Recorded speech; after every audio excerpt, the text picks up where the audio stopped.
They up here cursing me out, honey. They are up here cursing me out. What's up, squad? Ain't no music. Everything's silent. Hey, y'all. Come on in. Come on in. I'm going to give y'all a few minutes to get in here as I play this very, very brief introduction. Get ready, because you about to be an ATLien. Guess what being a blogger? More than a blogger.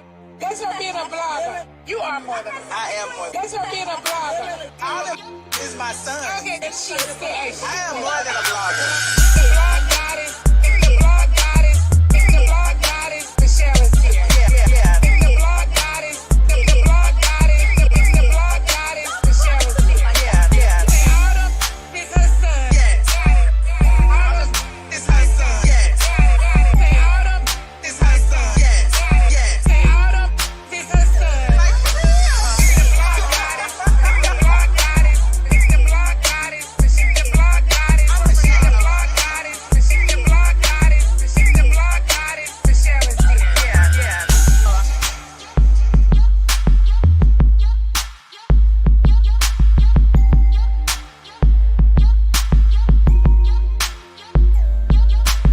Autumn is her son. Like for real.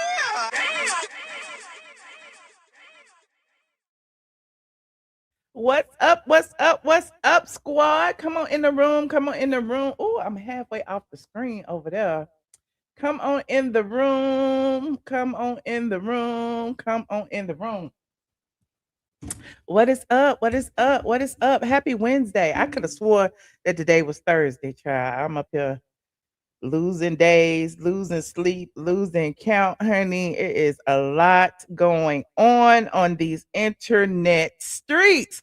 Shout out to all my TikTok people. Okay, shout out to all my TikTok people. They be like, "Where you been?" I'm like, "Shoot, I've been on TikTok for 6 years. Where y'all been?" Where y'all been? Okay. So shout out to everybody on my TikTok. Follow me on TikTok if you are not already following me over there. It's I am ATLien on TikTok. Also on Instagram. I am ATLien on Instagram. ATLien on Twitter. Okay, straight from the A on the Facebook. Okay. Shout out to the squad. I see y'all in here. Yes, pink hearts in the chat for Mama Brown. Okay, Mama Brown had her treatment today, honey. She had her treatment today. I hope she over there feeling good, feeling great. Okay. Hey, what's up? And y'all see these people in the green? These are our channel sponsors. You could be a channel sponsor too. Just click that join button. In fact, we had somebody already join before I even came in here. Now I can't see them. They was joining. I said, look at this. Somebody joined. Shout out to who was it? Oh, there they go right there. Baby Howard. Shout out to Baby Howard. Shout out to Swag 99. Okay. So we got some new members in here. Okay. Who else is some new members? Hold on.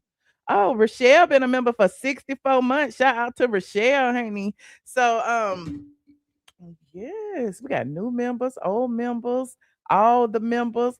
I would be remiss if I didn't mention my Patreon. Okay, Patreon is the only reason why y'all got a clip of a video yesterday because I actually went live on Patreon and we was talking about the Fantasia situation. And I clipped it and put it up and got a little lazy and decided not to go live to talk about the same thing. But I'm actually glad I didn't go live because now a whole bunch of other stuff that came out and we can like add to the Fantasia stuff. So we got a whole lot to talk about today. We're gonna talk about the Fantasia stuff. We're gonna talk about Kandi and her press tour.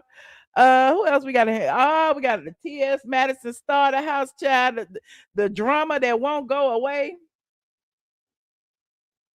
See, y'all think it's me.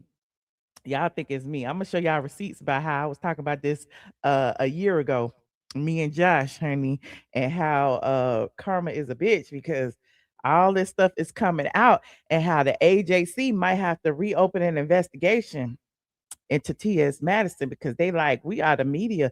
We not gonna put this on our big platforms if you're not doing right with the money, child. So we're gonna talk about that. And I would be remiss if I did not also mention Jesse Jackson passing away. He said Adidas need to sponsor me. They sure do. Somebody get Adidas a ring. Say, ring, ring, ring, ring, ring. Um. Oh yes, shout out to the house to Daily Housewives. Shout out to squad is in here heavy. My Patreon members are in here. Shout out to everyone who is showing love for Mama Brown. I see y'all. I see y'all. I'm trying to see if I missed any comments that I need to answer. You said Fantasia's husband looked like Suge Knight. He didn't look like that at first though, but he got a little background. We're gonna talk about the background too. But anyway, moving on. Listen, listen, listen. Oh Lord, I had to I had to write it down because I knew I wasn't gonna remember. I knew I was not gonna remember. Hold on, hold on, hold on. Okay, okay, okay. Now, before we get started with the Fantasias and the clapbacks and everything, look, look, look, we got to take a moment to honor a pioneer in the civil rights space. We got to honor Jesse Jackson. I know a lot of people are like, just shrugging it off, acting like he was just a drama filled person. But at the end of the day, there was a lot of drama people at that time, and we needed those people because before social media, okay, before social media, we had the Jesse Jacksons. Before social media, we had the Martin Luther Kings. Before social media, we had the Hosea Williams. All of these people, before there was a hashtag, okay, before it was like hashtag free this person or hashtag Karen or hashtag this, there was Jesse Jackson, Jose Williams, and all of those pioneers, the Malcolm X's who was on the front lines for our civil rights. And so we cannot sit here and ignore that, we have lost an icon. And a lot of people, I don't know. I see like the clips and stuff online, and I see people talking about him, and I see people talking about his drama and how he cheated on his wife and all of this stuff. But at the end of the day, like it's a whole bunch of people cheating on their wives, but still did good in history. Okay. Look, what about the Caucasians who was cheating on their wives and still doing things for their culture? And so we cannot, ignore those things and like just dismiss our, black icons as if they are nothing because they are important. And I know somebody said in the chat, everybody got to die. Everybody do got to die, but when they do, we should honor them. Okay. We should not just let that day pass and act like it's just another day because, they did make a mark. And if they weren't here, there are a lot of things that, we wouldn't benefit from today. Somebody said, you're right, Michelle. Jesse was the man back in the day, honey. The man. Now, child, and I, I have to say this because people like, well, he was a Trump supporter or he was a this or he was that, but regardless of where you land politically, okay, regardless of how you feel, he shaped history. He wasn't just a civil rights figure from the past. He was a part of the infrastructure, the marches, the media pressures, the conversations that forced everybody to look at themselves. And here is why his name still matters. It's because of the activism and all of the activists today. We ain't got nobody like that. Who we got like that now that we can say we can go to, as a people, as black people, one person that we can say, oh, okay, we can look to, Jesse Jackson, or we can look to Reverend Al Sharpton, or we can look to this. Who in our time today do we have that could lead us? I don't think we had nobody. I don't know that we had nobody. He was the first person, the first black man that had ran for president, all of that, and had everybody saying, I am somebody. Okay, I am somebody. He had all of these things. He had us being feeling proud to be black back then. And again, despite you said President Obama, yeah, we got President Obama. President Obama ain't saying much right now. I'm just saying, not to say that he got to, but I mean, we still are proud of our forever president and Mrs. President, Mrs. our first lady. But at the end of the day, you said Ben Crump, Tariq Nasheed. Y'all put names in the chat. Okay, shout out to Tariq. I love me some Tariq. Claude Anderson.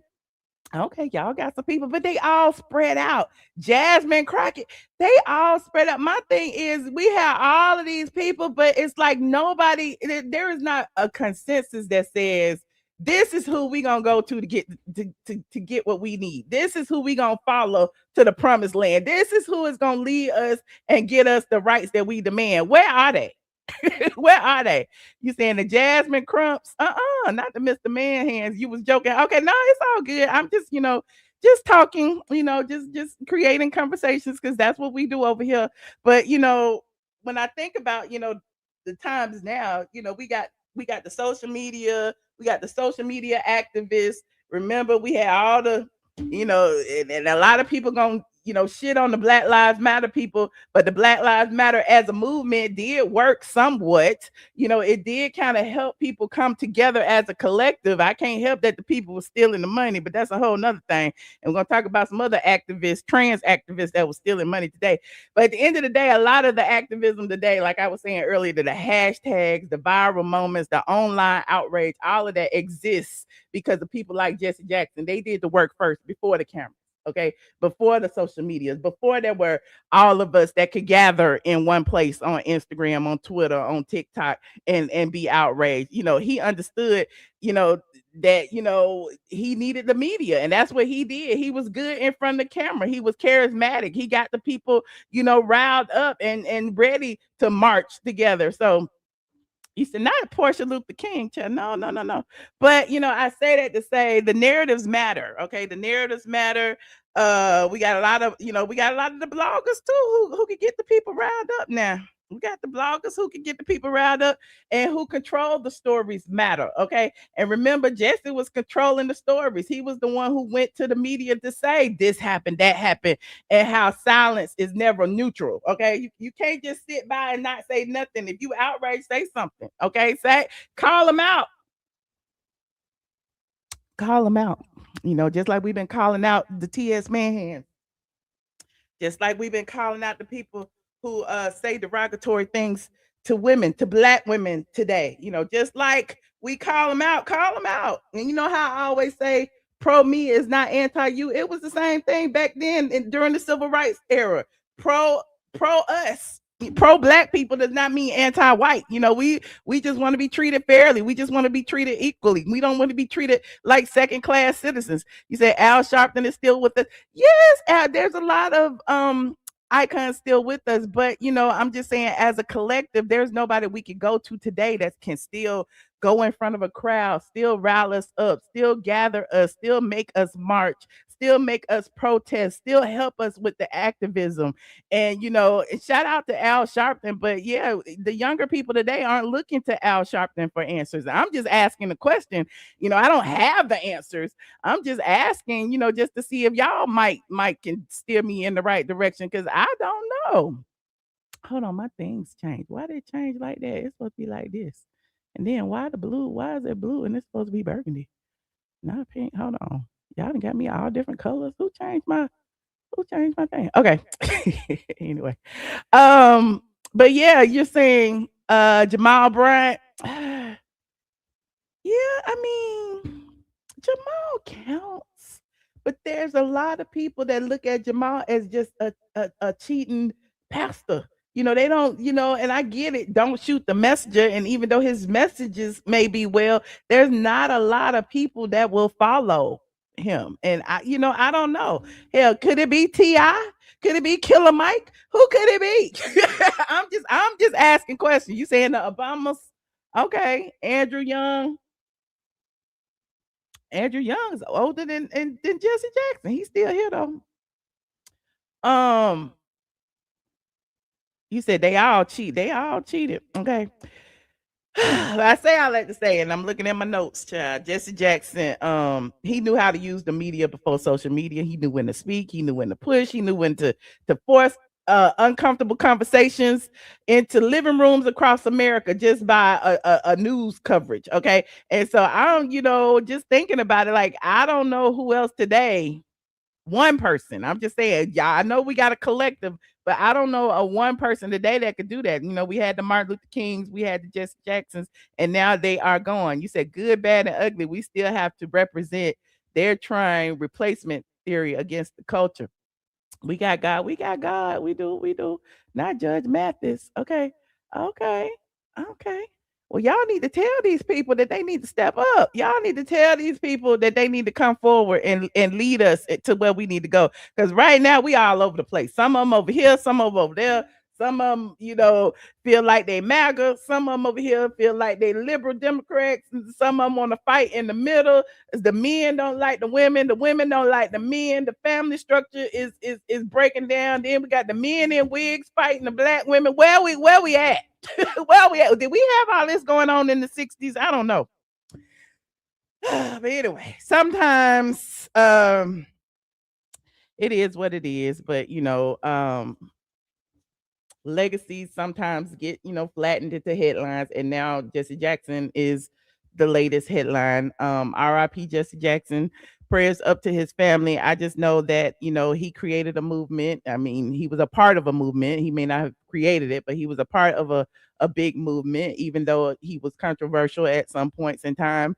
But he made people uncomfortable. He made people shift. He made the culture shift, and he showed what it looked like. And this is my notes, honey. I wrote this. He showed what it looked like to demand a seat at the tables that were never built for us. Period. He sat there. He sat there beside Trump back then, before Trump was crazy. He did those things. He sat there next to the Martin Luther Kings. He sat there next to the presidents. Okay, he sat there and he challenged them. He was advocating for civil rights. So despite everything that y'all may say about him, okay, he sat at those tables that were never built for us. So rest in peace, Jesse Jackson. So let's transition, because speaking about all of that, the narratives, the clapbacks, it all starts with Jesse. Okay, it all starts with Jesse. Me sitting here running my mouth with my opinions all start with Jesse Jackson. Okay, it all starts with him. So that's why I wanted to start with him today. Yes, keep hope alive. Keep hope alive. I am somebody. You said, what's in my red cup? Sweet tea. Sweet tea. I'm from Atlanta, child. Sweet tea with lemon. Okay, so I don't know where to go. I don't know if I want to start with Fantasia, if I want to start with the TS Manhattan Starter House. I don't know where I want to start. Now, I already did a whole video about Fantasia and the re-proposal that her husband Kendall did while she was on stage in Houston. And it went viral. It had us crying. And then not 24 hours later, Fantasia's daddy came to the internet. Shout out to the North Carolina Beat for getting Fantasia's daddy on the line. And Fantasia's daddy told all the business, said that it was a scheme set up by Kendall to come to us with the bullshit. He had us going back and looking at the ring. The dang ring was too big. Fantasia falling on the floor, and him getting off his knee and standing up. Like, it was like he had us dissecting it. Okay, he had us dissecting the damn footage. And before, when we looked at it first glance, it was, oh my heart. Oh my heart, it's so beautiful. But then after Fantasia's daddy put that bug in our ear, now we gotta be messy. You said the daddy a hater. Right. It had you shaking your head. All of it. It's like, oh my God. First of all, he a hater. I don't know if he a hater or if, I don't know. I kind of feel his passion. But at the same time, I want to believe in love. I said, y'all saw the video. I was like, get up, Fantasia. God dang it. Get up, child. Because at the end of the day, you got to be able to stand on your own 2 feet with these men now. I understand we love them and we want to cherish them and we want them to be our kings. But at the same time, we can't lay everything at their feet. And then when they ready to go, they take everything with them. So it's just, I don't know. Is he a caring father who sees himself in Fantasia's husband? Or is he mad and jealous that he not getting the benefits that Fantasia's husband is getting by managing all of her funds? I don't know. What y'all saying? You said, where did her dad come from? They said he always been there. They said he in North Carolina. He's supposed to be a pastor or something. You said you believe the dad. Okay, you believe the dad. Well, let's go down the rabbit hole, child. Let me go to the neighborhood talk. The neighborhood talk got the collection. They got the responses. They got the daddy's response. Everybody's, and then today the daddy then responded again. I can't keep up. I need to stay offline about 24 hours. and let everybody say everything so we can have it all in one place. So, to refresh your memory, Fantasia's husband re-proposed to her on Valentine's Day. And here is the re-proposal. And we just gonna watch this, because we ain't got nothing but time. We don't have nothing but time. Y'all know the drill, copyright disclaimer on section 107 of the Copyright Act. So here is Fantasia and Kendall on stage in Houston. Kendall with his white suit on and his high booty. Ain't nothing wrong with that. He probably do a lot of squats, okay? He came out on stage, said he had a message for his wife.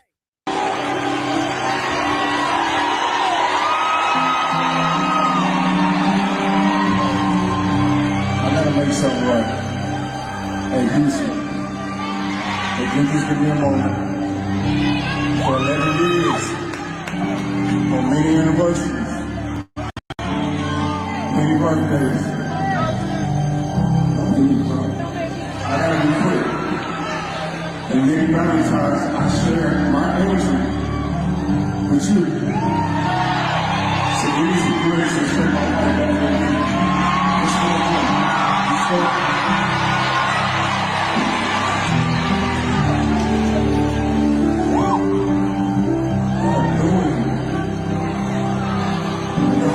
So good in our lives. We fall through so much. We pray through so much. We fast through so much. So brand new moment. And I hear moments that I work with you. I gotta make something right. And all of you that we've experienced over the years, we got a blind spot. 2014, we sat and had a conversation after 3 weeks of knowing each other. And we said, what if we get married? And we did it. And we really did it. Listen, but the one thing that's innocent in our life is we talk about it.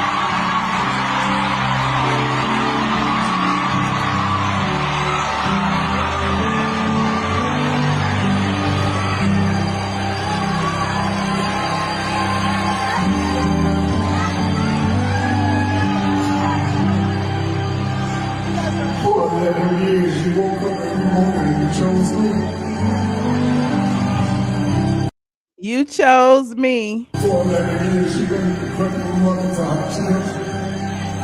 For 11 years, we fast and pray. So I'm going to give you a hearing for every year.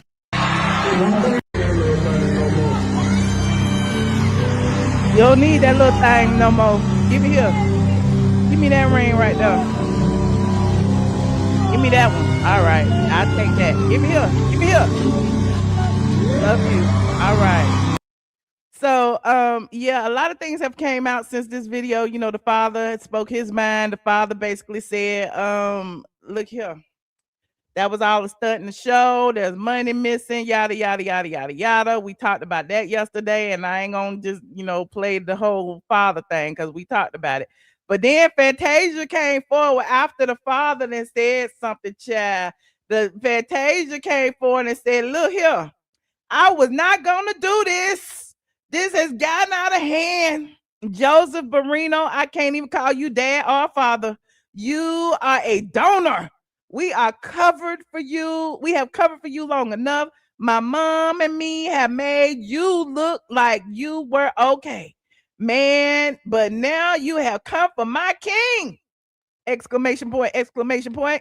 Tonight I will go live, and behind me will stand all who know you. How can someone steal if I, Fantasia Taylor, is the CEO and my king, Kendall Taylor, is the president of all our companies? Tonight I shall help you finish the war you started. Not the war you started. Now, I skipped over the fathers, but we did go over it. But the father basically said that, she married him fresh out of prison. They met 3 weeks and then they was married. He said that Kendall had been stealing money from Fantasia. Okay. And now this, I don't know. I feel like, she could have kept this, but she did delete it. But posting her father's mugshot is like a criminal, no, a criminal. A criminal, no, a criminal. I'm just saying he might have saw himself in that. Okay. And I took my glasses off because they fogging, but now anyway. Now, I had to do some digging. I had to look around and I was like, well, what had happened with Fantasia? I had to go into the archives and find some stuff. And back then when Fantasia met him, everybody was looking sideways. And even the blogs was like, Fantasia is headed for another heartbreak. She has finally moved on from the married baby daddy. Y'all remember that? Because the married baby daddy's wife had sued Fantasia and said she moved on a little too quickly with a sexy convicted felon. Child, not the convicted felon. Not the convicted felon. And I mean, it's been 11 years. It's been 11 years. They've been together. He ain't been back to jail since. But some things have happened in them 11 years that had us looking crazy. Now, a lot of people are like, well, what was he locked up for? Like what was this? He looked like, he light bright, he light skinned, he cute. He don't look like he could have did too much. Okay. What did he do that got him locked up? But apparently, for those who don't know, okay, back when this started back, this is a career criminal. Now, back when he was 16 years old in 1996, he was convicted and placed on probation for possessing a weapon on school campus. That was in 1996 when he was 16. Okay, that's according to the North Carolina Department of Public Safety. Now, 4 years later, y'all know I love receipts. 4 years later, he was arrested for assaulting a female. Not once, but twice. Okay. And he was again convicted and sentenced to probation. So he was 16, 17, 18, 19, 20. So when he was 20, he was convicted of assaulting a female. Okay, twice. In 2003, I don't know how old he was then. How old was he in 2003? 98, 99, 2001, 2, 3. That's 5 years. Okay, that's 21. He was convicted of possession of a firearm by a felon because he was a felon, because I guess for all that other stuff he was doing. And then in 2007, he was convicted of a Schedule 4 drug possession. I don't know what a Schedule 4 drug possession is, but he was convicted, and that is why he spent time in prison. Now, Kendall had already said that he had a past. Okay, he's been mentoring young boys. He has a program in Charlotte. I guess he still has the program, but in his bio, he even says through his teen years, he began associating with what was considered as the wrong crowd. His bio on the organization's website states Kendall began experimenting with sex, drugs, and alcohol at the age of 15. And at the age of 15, he became a father. Lacking maturity and strong male guidance, Kendall began walking deeper into dark places that robbed him of his education, his childhood, and ultimately his freedom. He was arrested and incarcerated in a facility hundreds of miles away from home. In prison, he turned his life around with the help of religion. Okay.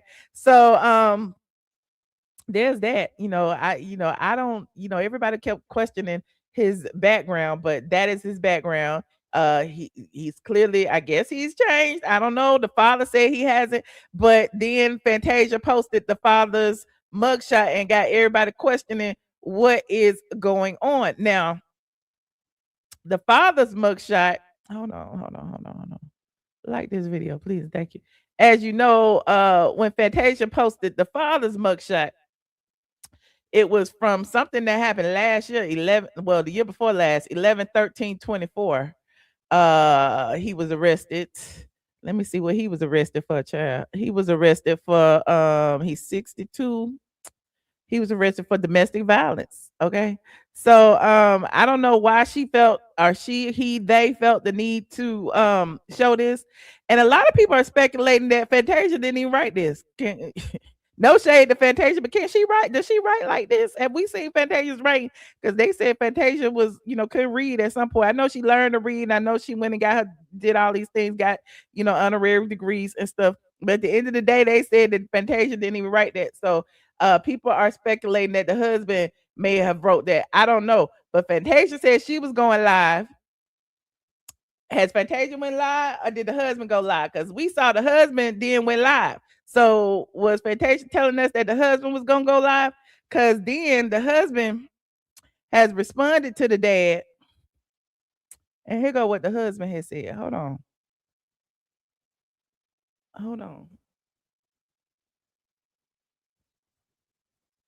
Like this video, please and thank you. Like this video. Now it says Fantasia's husband, Kendall Taylor, shuts down her dad's claim he was stealing and reveals he asked her for a prenuptial agreement. Said, I needed to make sure her family knew I had no intention of coming after what she had established before me. Hold on, listen. My wife, I was running my own multi-million-dollar company, period.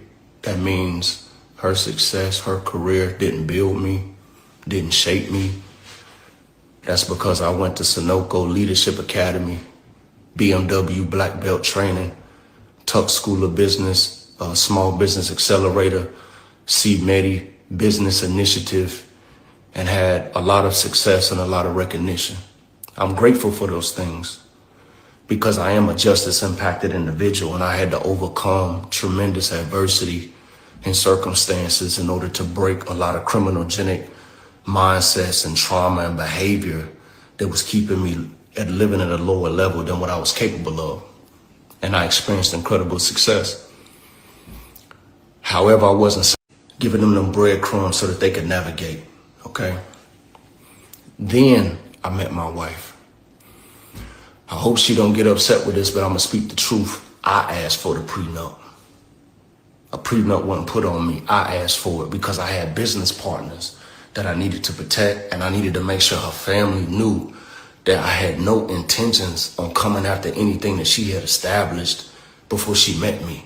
I wanted to create a runway where we could just experience love with each other and figure out what this natural feeling was that we were exploring, that was just exploding in both of us, that provoked us to get married after 3 weeks. You dig? After that time, chaos broke out.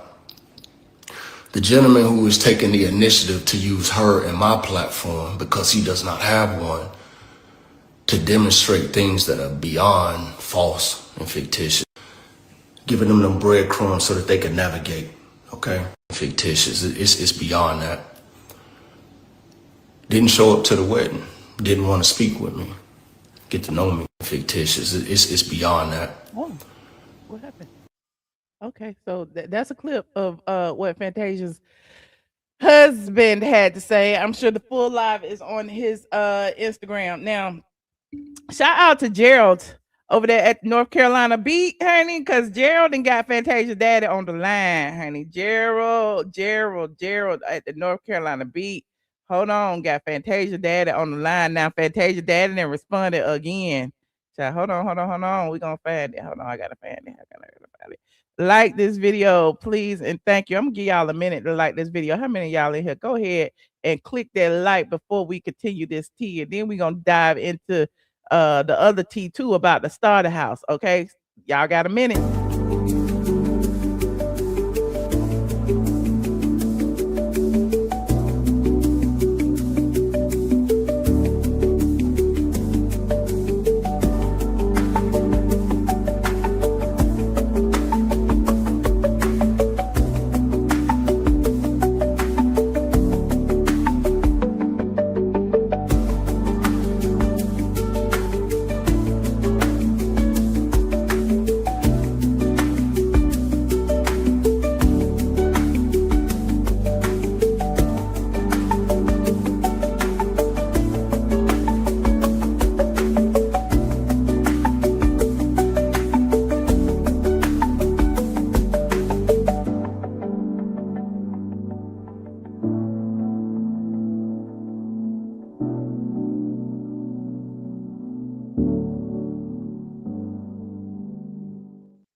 thank y'all for patiently waiting.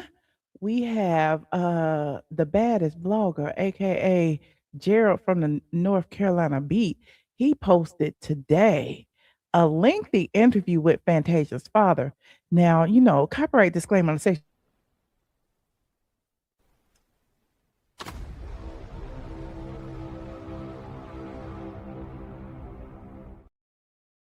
I was still talking. Didn't even know I clicked it. Copyright disclaimer under Section 107 of the Copyright Act. Allowance is made for fair use. Okay, I'm going to share a little bit of it, but I want y'all to go over there to Gerald's page, and I will also link it in this video after this video. But hold on, we're going to share a little bit of it. That's his page right here. He is on YouTube, the baddest blogger. Okay, so Joseph over here, Fantasia Daddy, went and talked to the baddest blogger over there in North Carolina. And he had a lot to say. He talked about the relationship. He said that Fantasia blocked him for years, and even though he helped develop her career, he described a mysterious phone call. Oh, look, I'm reading the summary, honey. A mysterious phone call from Fantasia he received in California during American Idol, after which she became totally different and asked him to leave. He attributes this estrangement to spiritual wickedness. Okay.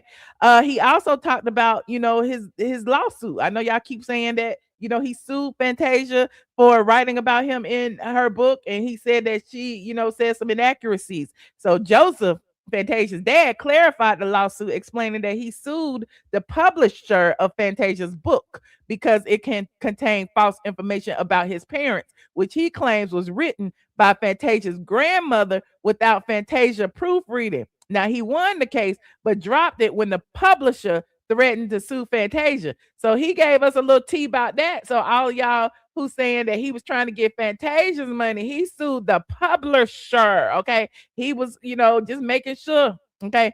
And now he also says that Fantasia's control and Kendall's influence. He said he believes that that Fantasia only surrounds herself with yes people, and that Kendall has manipulated her. He also claimed that Fantasia was the one who proposed to Kendall. Hold on, let me read that. Now, y'all said this too in the comments, because y'all was saying that that Fantasia had bought her own ring and had put like all of this stuff on a vision board, and that when she found Kendall, that was her ring. And so when he took the ring during the proposal, everybody was pinpointing, was like, is that the ring that Fantasia had bought herself? So I don't know, but let's listen to what he said. He developed a lot of leeches in her camp to speak against me that don't even know me. Yeah. Wow. Because one thing about Fantasia, I do know this. As my daughter, I love her. I love you dearly, baby. If you see this, the only thing you want around your camp is yes people. Anybody that say no, gotta go. I mean, y'all say he's a thoughtful father. Some of y'all saying he doing too much. I don't know, but since she blocked him and he ain't got no other way to get the message out, what y'all think? Wow. Wow. Now let me ask you this before we go. Fantasia responded, and let me put this back up here. Well, let me put this back up here again.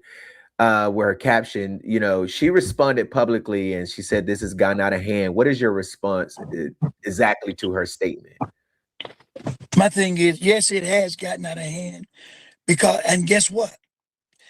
I received the email from your attorney, cease and desist. I will not. Oh, no, not Fantasia that sent a cease and desist, y'all. I spoke with my attorney, and he says, if you're speaking your truth, you are allowed to. And one thing I want to say to her is, whether you badger me or not, the world will see the proof in the pudding. If I fight this battle and don't win, I will in the end. We don't know everything that Well, he saying he gonna keep fighting. He said, "Bump that cease and desist." He don't care about that. And he said he telling the truth. Okay, hold on. Let me see what else we got in here. Okay, so he said that. He said that about the lawsuit. Okay, he said, he said Joseph expressed concerns for Fantasia's finances, alluding to an incident where a financial person investigating Kendall was fired. He also mentioned Fantasia marrying Kendall just 3 weeks after meeting him, signing a prenup. She then divorced Kendall and then got back together with him and dropped the prenup, making him head of the business. So he is speculating that perhaps Kendall got control of the money. Hold on, we're gonna listen. Shout out to Gerald. Y'all go over there and follow the baddest blogger. She said, "How can someone steal if I, Fantasia Taylor, is the CEO and my king Kendall Taylor is the president of all companies?" And the reason why I asked you that is because we do remember when in your video you talked about this financial person who had confronted Kendall about missing money and there was no paper trail about it and she was fired. So how do you respond to her saying, "How can someone steal if I'm the CEO and my husband is the president?" Now, I don't know, y'all. This I don't, and I hate to say this because I feel like Fantasia deserves the world. We all deserve the world. Black women, we deserve the world. We deserve the man that loves us, that kisses our feet, all of the above. But putting a man in charge of your money and your business, that's the worst decision ever. It never ends up well. Black, white, Puerto Rican, putting a man over your money, ladies, it does not end up well. Well, the thing is that when the lady was investigating him, he had no answer. And the next thing you know, she was fired. So what does that tell you? Then what the other thing, and like I said, I didn't really want to go there, but she's making me go there. When you, Fantasia herself, come to me, you married a man 3 weeks later that you just met.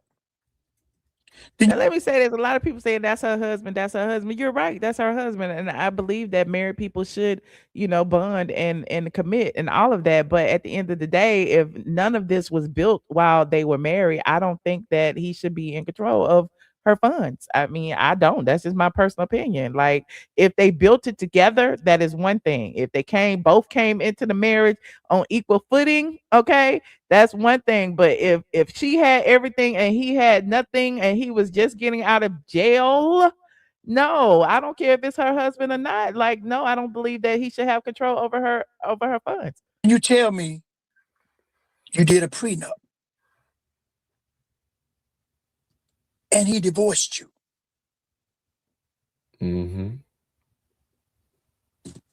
Wow. Grandparents die, grandmama died. Then you go back. You feel you need him. You drop the prenup and you make him over your business. Is that the only thing that made him stay? Come back. Oh, you got to ask yourself the question. Oh, Ain't nobody dumb here. Yeah. Wow. Mr. Joseph. So y'all go watch the full video over on the baddest blogger. The video is titled Fantasia's Dad Responds. It's about 35 minutes long. I appreciate the baddest blogger, Gerald, over there at the NC Beat, honey, because he has been getting all of tea. He was the first person who broke that Fantasia's father had even said anything. So it is what it is. Yes, you're right. It's my opinion. This is all my opinion. This is my channel. Everything I say is my opinion. What is you talking about? You said according to Google, her net worth is only 500,000. Not only 500,000. Then Google said that his net worth is 3 million. So is his net worth her net worth? And now another thing, y'all know I'm a blogger. Y'all know I go into the archives and I just be looking up stuff. So I was trying to look up because I remember a lot of stuff that was going on with Fantasia back in the day. Oh gosh, and this.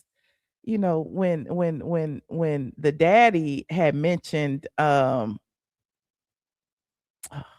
we brought up Kendall's past and about him assaulting women. Like, it just rung a bell. And not to say that he's ever did anything to Fantasia, but there was some instances with Fantasia that we as Fantasia fans, even over here on Straight from the A, Fantasia back after she got married. Hold on, what was this? Hold on. She had suffered an accident, and she even put it on social media, and we all were looking at it. Hold on. Wait a minute. I need to find the first one. Where is the first one? Okay, here it is right here. Fantasia Barrino was hospitalized after suffering second-degree burns, and she had to cancel a bunch of her shows. And this was when she first got with him, and we was like, well, what happened? Okay, hold on, I'm gonna show you, because you know we go through the archives and we go through history. Hold on, let me show you. Hold on. Share. This happened in 2017. Okay. Fantasia was injured and hospitalized after a bizarre accident. While specific details were unknown initially, the Grammy Award-winning singer suffered second-degree burns and was recovering from her injuries. Now, she actually posted on her page that she was counseling a concert back then. Okay, it was in Memphis, Tennessee. It said, due to unexpected health issues, Fantasia would not be able to perform in Memphis. Fantasia lives and breathes to sing and perform and hates disappointing her fans. And so they said, after receiving a bit of backlash for the vague notice, the 32-year-old singer her husband hit social media with an explanation. He said they got together in 2015. They did. They was together right here. Okay, they was together because the husband explained, okay, that she had second-degree burns. Okay, and Taylor posted the photo above of his wife's bandaged arm and asked for prayers, as he announced Fantasia's show in Memphis would have to be postponed due to her accident. Now, he also said, speaking on behalf of my wife, she walks as a powerful force in the earth impact. So it wasn't the first. Look, you know, y'all said that Fantasia posted her daddy's mugshot might have been him. He clearly has control over Fantasia's account, because back then he posted, speaking on behalf of my wife, okay, and posted a whole thing saying no weapons formed against me shall prosper. And he was saying, I love her determination and sheer willpower to not accept defeat on any level. She complains little but sacrifices much. But there are times when our Father intentionally slows us down to reflect and hear from him.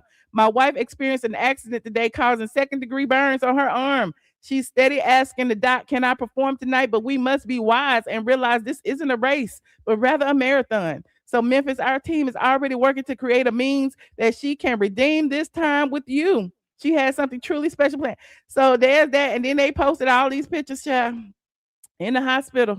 On a related note, just one day before Fantasia's injuries were announced, her husband, Kendall, was also in the hospital the day before for undisclosed ailment. Fantasia posted the photo below as she rushed to his side after her Atlanta concert. So how was he in the hospital one night and then she was in the hospital the next night? I'm just so confused. And so everybody was questioning, like, what's going on? Why? Okay. And so people was all in her chat asking, what's going on? Why? And so look, here he go on her Instagram. So you keep attacking her. We are both God's kids that stay prayed up. When we walk up out this hospital, we are ready to fight again, babe. Rest, believe it. King and Queen Taylor, straight off the stage into being a good wife. Weapons may form, but do not prosper. I speak life and healing. So all of this was happening. Now, you know, I would be remiss if I didn't tell y'all that later it came out. Hold on. This is what she said actually happened. This is what she claimed. Now, y'all tell me. I don't know. I'm just a blogger. I just blog and I just tell y'all what I be reading. So this right here is what she claims happened. Okay. And this is on Straight from the A as well, child. More details about Fantasia's bizarre accident have been revealed. Now, you saw the initial accident where he was in the hospital the day before and then she was in the hospital the day after. And here is she also said that on TMZ, she has sent to TMZ that she suffered second-degree burns, and here is why. She was dozing on the tour bus Sunday with an aromatherapy vaporizer nearby. She used it to soothe her vocal cords. We're told she thinks she rolled over onto the machine's cord, which caused hot water to spill out on her right forearm. Sources say Fantasia was alone on the bus when the accident occurred. Everyone else was inside the Memphis venue getting ready for the show. We're told the burns were bad, but docs removed the damaged skin and expect her to heal fully without surgery or scarring. Okay. I even wrote then, this story sounds way too bizarre, but I guess stranger things have happened. And they deleted the Instagram post that they had posted, but they had posted her in the hospital and stuff. So y'all saying check the insurance policy. I was just going back in time just to show y'all that he did have access to her Instagram. So Kendall may have actually posted the daddy's picture. Now, is the daddy wrong for speaking out? I don't know. I think so, maybe. But he claims that Fantasia blocked him a long time ago and he ain't got no way to get in contact with her. He claims that people have approached him that used to work for them who were actually investigating Kendall and they got fired after they called it out. He claimed a lot of things. And now you saying the father needs to stop embarrassing his daughter, but maybe the maybe he care for his daughter and he don't want to say everything that he know about. I'm just saying, maybe he's scared for his daughter's safety and feel like saying it in public might stop somebody from doing something crazy. I'm just saying, if something crazy happened, now we know where to look. I'm just listen. I'm just a blogger. I don't know nothing. I hope everything is well, but clearly everything is not well if all of this is coming out. I don't believe in coincidences. I believe that two things can be true at the same time. That he's wrong for coming forward and he might be telling the truth. Okay, I believe that look, I'm just saying it's not like he lying. I don't know. Is he lying about the criminal past? Absolutely not. We didn't seen the criminal past. Is he lying about them getting married in 3 weeks and her having a prenup and then divorcing Kendall and getting back together and not having a prenup the second time? I mean, some of these things are questions that may need to be answered. And so if she has a team outside of Kendall, maybe they need to start paying a little bit more attention. What y'all saying in this chat? You said Mama Joyce never did Kandi like that. Mama Joyce did worse, child. Mama Joyce did it on a whole reality show. Called that man mama a prostitute and everything. You said, plus they wanted him to sign an NDA. He ain't lying. The father said, F that NDA. And the father said, cease and desist this. Okay. But there's that. Okay. What else y'all saying? Put a 1 in the chat if y'all believe Fantasia's daddy. Put a 6 in the chat if you feel like he should just shut up. And put a 8 in the chat if you feel like Fantasia needs to watch her back. Let me know. 1, 6, or 8. Let me see. They say they believe him. Okay. They say they believe him. Allegedly. They say they believe him. Oh, they saying Fantasia need to watch her back, child. Somebody said he need to shut up. He said bump that cease and desist. Okay. Well, we gonna send positive energy to Fantasia. Fantasia is a very sweet woman. Okay, I like Fantasia. She is very, very sweet, and I'm wishing her nothing but the best. Okay, so moving on. Like this video, please, and thank you. Like this video. We're gonna move on to Kandi Big Dog Burruss. Okay, Kandi Burruss is making the rounds, child. Kandi is making the rounds. Just the other day, we read Kandi's legal documents. My dog over there coughing up a lung. What you doing, Biggie? We read Kandi's legal documents, okay? And in Kandi's legal documents, Todd was basically saying that Kandi is manipulating the media, okay? Kandi is the celebrity. And even Kandi said, I am the celebrity. He is nothing. He is a peon. He is not paying me no rent. He can't have my children. I'm going to hire me a caregiver. That's what Kandi said. Kandi said the caregiver lives there, okay? Hold on, I want to show y'all this before I start. Because of all the stuff that's been going on, people have been like coming forward and basically saying, you know what, Michelle, you kind of right. I don't know. It just seems like, it's more to this Kandi thing than I'm willing to believe. Because hold on. This over here on TikTok. Somebody had put me in this. Hold on. What is this? Chill. How I open it? Open it. Lord, it won't open. Hold on. Chill. Be cool. Hold on. Let me go TikTok. Somebody sent me this on TikTok, and I had to repost it because this was right on the money, honey. They was talking about Kandi, and I was like, "This is what I've been trying to tell y'all." I'm so glad that people be listening. So, who is this? Media Timeouts went to TikTok and did a whole rundown about Kandi. Okay, and we're gonna get to Kandi's press tour in a second, but I gotta play this because y'all gotta hear it, okay?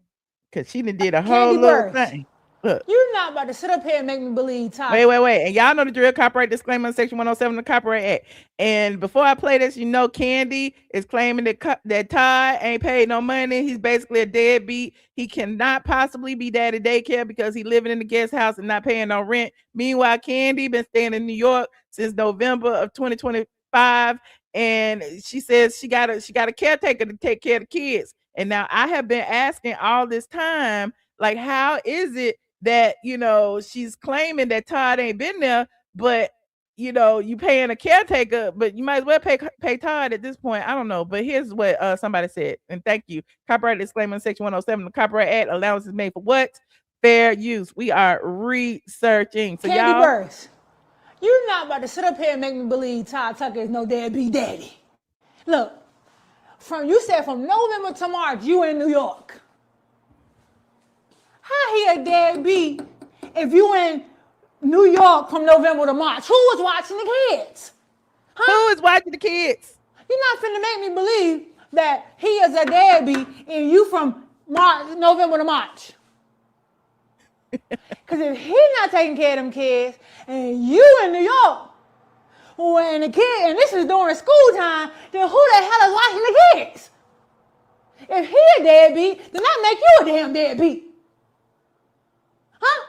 Listen, you always working in Kandi. You ain't really got to work.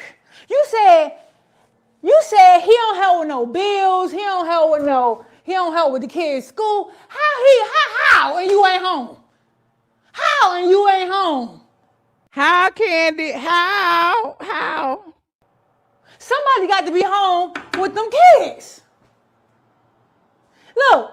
He over there playing daddy daycare. He always home with the kids or somebody there with him because you November to March.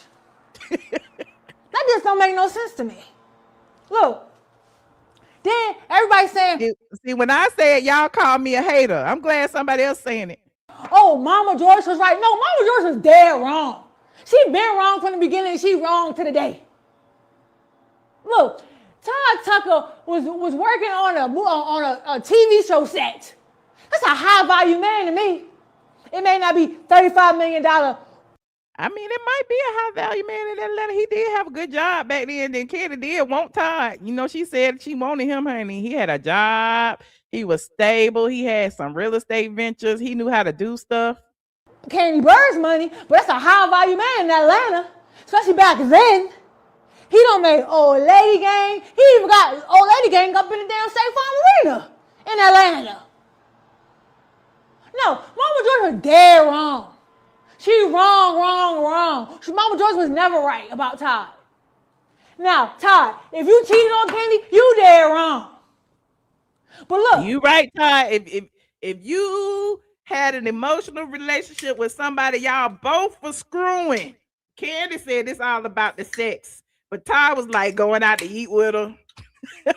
Todd was being around town, going to the club with Todd. If you were spending time with somebody, you was just supposed to be ucking, okay? You wrong, Todd. You was dead wrong. Kandi, you even wanted Todd to go on tour with you. You didn't want him to have his own stuff at all. I ain't gonna say at all, but I remember one episode. She said, I want you to go on tour with me. Well, if he go on tour with you, Kandi, who the hell is watching them kids? Huh? Your money can't buy everything. Okay? The money can't buy everything. No, he cannot afford to pay for daycare. No, he can't. He can't afford for the damn school to be $60,000 a year. He can't afford it. Matter of fact, you should really take your kid up to Buckhead, get you a nice house, and get off Camden Road so they can go to North Atlanta. Don't nobody know. Ain't nobody finna bother them kids up there. She said, "Think about a private school. Go get you a house in Buckhead, honey, and put them in public school. They'll be all right in North Atlanta." I went to North Atlanta. Them kids don't need to go to private school. That's your choice. That's what he probably saying, because he's from New York. Education is what Ty's saying. But look, Kandi, you got this wrong. I know you're trying to do what you but I just don't feel like he a deadbeat. And I don't care. Kandi Burruss. Oh, she broke it down. Okay, she broke it down, put it on the whiteboard, said she don't believe it. Okay, she said if you there November to March, who is there with the kids? Okay.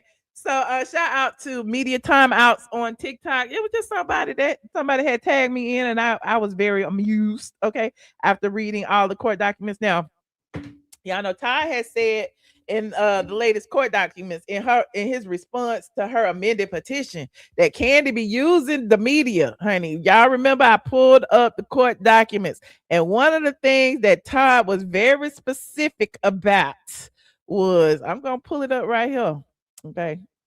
Shout out for Radiance for putting it in Discord so that I can get it quickly. If y'all want to be a member of my Discord group, you have to be a member of the $5 and above tier on Patreon, patreon.com. I am ATLien. The link is in the bio. Okay. So here is my Discord. Let me make that big. I showed this the other day. It says father remains committed to resolving these matters through appropriate legal channels and structured processes, while mother has given interviews to television programs, magazines, and other media outlets during the pendency of this action. Father has not and has deliberately refrained from engaging in personal or inflammatory allegations so as not to escalate conflict, undermine mother's reputation, or litigate these issues in the court of public opinion, but instead to maintain focus on the minor children's well-being. In the same spirit, the parties have made good faith efforts to resolve blah, blah, blah, blah, blah, blah, blah, blah. So, so Ty was saying, Kandi keep going to the media. Okay, every time something come out about us, every time a new document is filed in court, Kandi goes to the media. And what she been doing this week? Going to the media. Her one day off, she went to the media. She said she only had Monday off. Where was she at? In the media.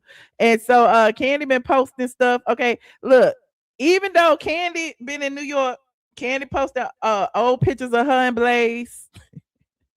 y'all, I'm being facetious. I don't know if this old or not, but she posted videos of her and Blaze, okay, because she know that Todd been doing daddy daycare, and Todd be posting pictures of Blaze outfits every day. So she said, look, you ain't gonna one up me, okay? I'm gonna start posting pictures of my own kids. Kandi ain't been posting no pictures, but she posted pictures of her and Blaze, okay, in the midst of everything. This was yesterday, knowing dang well Blaze wasn't there yesterday. Now I don't know, but I don't think Blaze was there yesterday. I think Blaze was at school. Okay, maybe she was, who knows? But yeah, so Monday, Kandi, Valentine's Day, Mama Joyce was up there all weekend. So where was the kids? Where was the kids, honey? Mama Joyce and the cousins was there all weekend. Kandi spent Valentine's Day in New York. Okay. So here's Kandi in New York with all the peoples. Okay, here's Kandi. And then she posted a picture of Blaze for whatever reason, but it was interesting because she posted the picture of Blaze, as she was posting pictures of her on Kelly and Mark. And all of the things. Here's her on Kelly and Mark. She looks amazing. Okay, they really been styling Kandi very well. Okay, and she did some more press. Mama Joyce did press with her. Okay, they go Mama Joyce in the press, and Mama Joyce was coming out of the NBC offices as Kandi was doing the interviews, and it's like, why is she doing interviews with all these people? What does Kandi have going on besides Aunt Juliet? And if she's promoting Aunt Juliet, what is she doing? So it's really interviews about nothing. But hold on, look, this is Kandi. Y'all know the drill. Copyright disclaimer, section 107 of the Copyright Act. This is Kandi coming out of from the interview with Mama Joyce. Hold on. How do you feel about Kandi and Todd? She let Mama Joyce come out first. I found that interesting. Y'all went in together. Why you let Mama Joyce come out first? This is all strategic, okay? Instead of Kandi talking about the divorce, now she gonna let Mama Joyce talk about it. I mean, they're getting divorced. Well, I just feel like Mama's Candace had So why Kandi run out there to get Mama Joyce instead of Candy's assistant? Well, Candy's assistant was standing right there. They knew what they was doing. This was a setup. And we're happy to hear that. We're happy to hear that. Kandi, you gotta ask me, Kandi, how did you spend Valentine's Day? It was your first Valentine's Day as a single woman. And we saw she spent Valentine's Day with Mama Joyce and her cousins and them. Well, first of all, I had to work. I had 2 shows that day. Okay, well, that's a good distraction. Juliet, but I took my mom, See, she at work. She had work all weekend. my cousin April, and my cousin Karan. We all went out to dinner. That's nice. Kind of like a Galentine's. Yeah, well, I mean, family time. Family So, Kandi gonna address the Mama Joyce situation in just a second. time. Okay, well, how you feeling? You look great. Thank you. I feel good. We love that for you. I know you didn't want your mom to come over here, but honestly, as a fan, I felt like your mom was just getting used to Todd. Things were looking good over the last 5 years. That's why I asked And look. Again, Kandi knew they was gonna ask her about Todd. Mom, how do you feel? She said, as long as you're happy. She's been very nice lately. So she put Mama Joyce as a buffer. Mama Joyce, we gotta ask you. She's been very nice. Okay, she's been very nice. And the crazy thing is, even on the interview, what the interview at, child? Even on the interview, that was the first thing that she said about the divorce. They were asking her about divorce, and she was talking about Mama Joyce being nice. Hold on, I'm gonna find it, child. Hold on. Like this video, please, and thank you. Like this video. Here it is. Shout out to No Chaser. Here it is, right here. Copy link. Paste.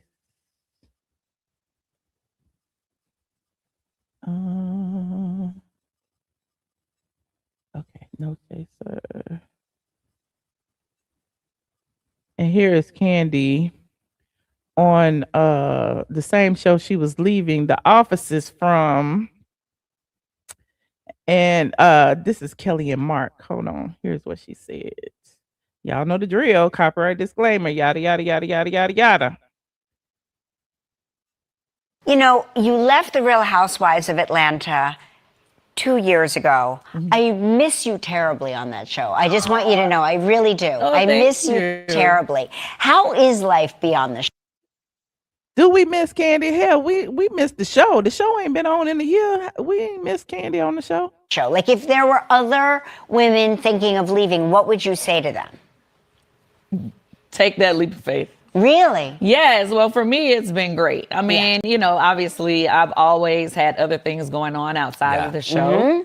I mean, if you didn't have anything else going on outside of the show, then maybe stay. Now she throwing shade at people. Now she throwing shade to Kandi. Said she got things going on. What you got going on, child? You know damn well you don't want to be working 7 days a week. Now that don't seem like no soft life to me. Right. But for me, I had a lot of things that I wanted to other dreams I was trying to pursue.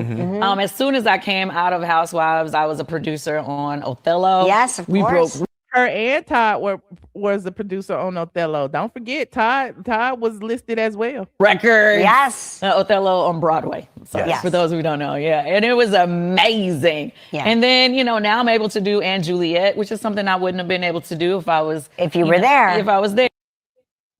Okay, so she's saying that she wouldn't be able to have done and Juliet if she was there, and I don't think she would have wanted to do and Juliet if she was there. Now. Hold on, there's some more Kandi interviews. Hold on. I gotta pull them up. Because Kandi been on this damn press tour talking about Mama Joyce, talking about this, talking about that. Again, you see her on whatchamacallit and Kelly, right? Who was it? Was it real? Who was it that? Hold on, because one of my followers put these in his story, and I thought it was so funny. It was the housewives. Was it housewives, husbands, or something? Hold on. House,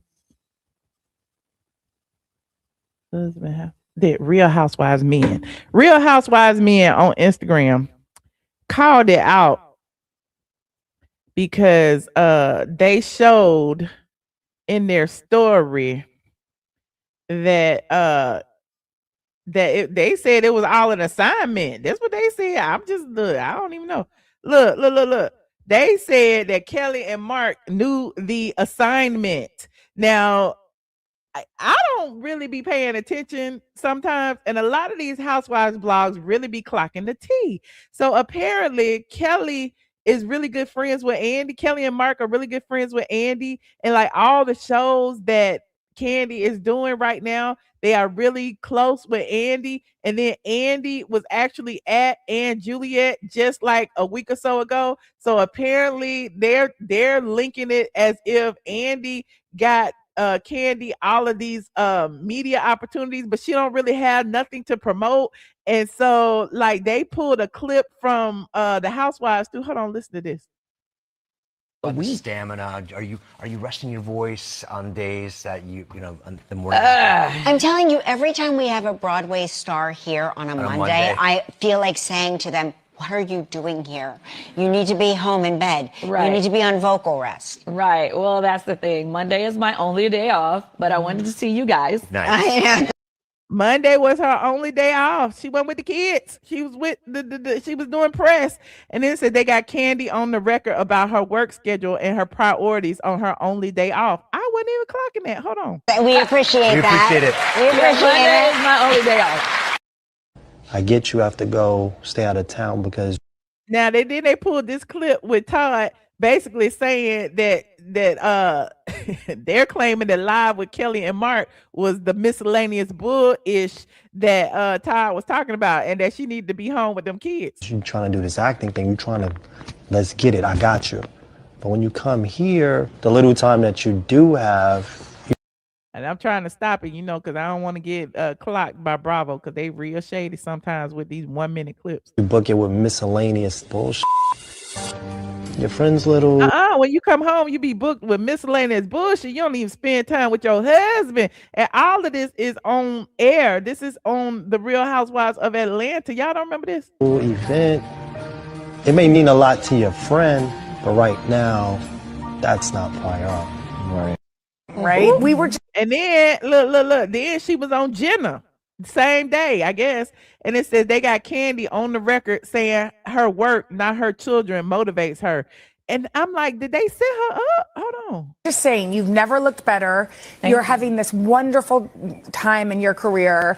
You also announced that you and I guess your now ex-husband are going through a divorce, but you spent the holidays together. So how's it Not them was asking about the divorce, child. going?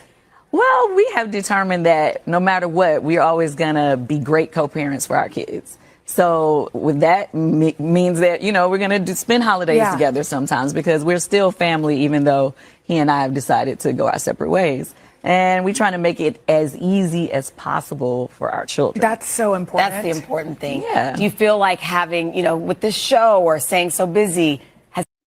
So it's interesting. Not hold on. They said the work and not her children motivate her. I'm just looking. Has that helped? It definitely has helped. Like, when I decided to do this show is like right when In the thick of it. Yeah, in the thick of it, exactly. So it has been the best therapy for me because sometimes you have to have, something to put your focus in. Okay. Now they got all them. Why they got all them on there? I don't know. Hold on. Let me go back to Kandi page. Hold on. Let me go back to Kandi page. Like this video, please, and thank you. Like this video. We're gonna get into the T.S. Manhattan Starter House drama in just a minute, and it's gonna be lengthy, child, because it's a lot, child. It's a lot. Y'all thought calling out scammers was easy. Child, this a mess. So on Kandi's page, she also did a podcast recently. Like I said, Kandi is doing all of the things, and I'm trying to figure out what is she promoting. Is she the star of Ann Juliet? I don't think she's the star, but I ain't mad at her. But hold on, let me see. She was on the Tammy, who is that? The Tamsin. I don't even know who that is. Let me see what they talking about. Real life. You've had ups and downs of real life happen to you, and you still keep moving forward. I always say it can't rain forever. Lately, I feel like I've been going through a stormy season, but honey. So is this shaping the narrative? Y'all let me know. Is this shaping the narrative? Like you going on people we ain't never even heard of before. Okay, got music playing in the background and stuff. Kandi says she is going through a stormy season. She's trying to get people back on her side, and I ain't mad at it. Summer is coming. Kandi Burruss is on the Tamsin Show. Like you have. Okay, she on the Tamsin Show. What's the other one? Hold on, let me see. Time is really just an excuse to talk yourself out of the idea. You need to do a class on this. You do. Okay. You do. I just feel like, okay, so I myself, I'm a busy person. Mm-hmm. And for you to tell me you don't have time, Mm-hmm. I don't want to hear it. How do you? Yeah, exactly. Because Like, you what do found you the mean? time. You doing a show, I'm doing a show too. You got kids, I got kids too. Mm-hmm. So what do you mean you don't have time? I mean, we got babysitters, we got this, we got that.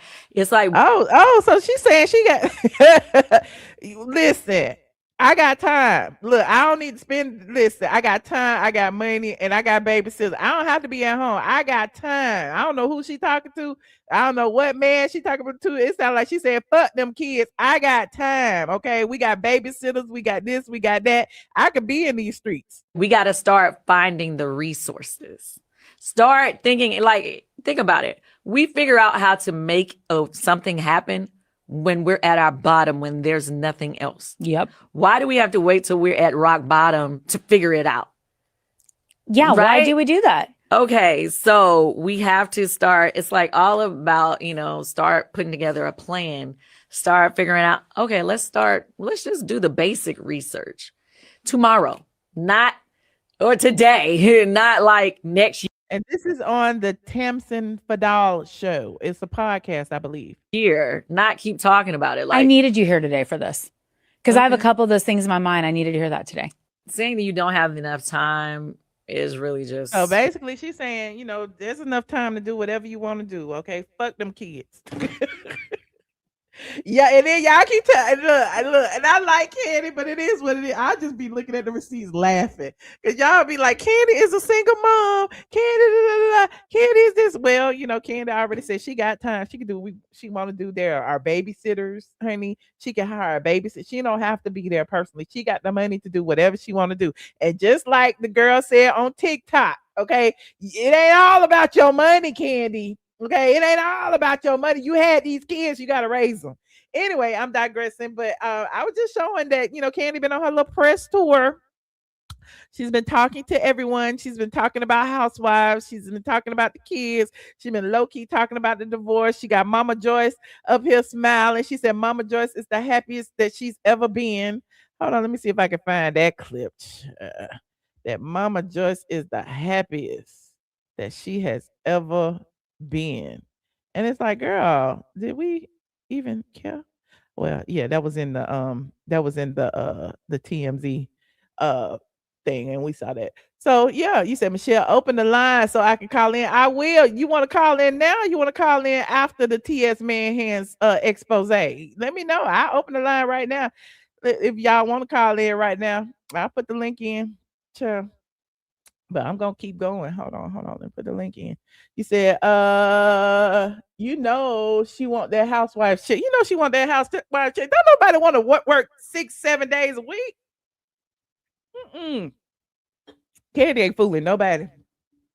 And then y'all talk about somebody got to work. Kandi, look, I thought Kandi was wealthy. Where's the Kandi Cody Click? Y'all said Kandi could take care of every motherfucker in here. If you could take care of every motherfucker in here, you is not clocking into no job 7 days a week away from your home. You is not gonna do that. But I guess Kandi got goals, aspirations, and Kandi is doing what Kandi wants to do.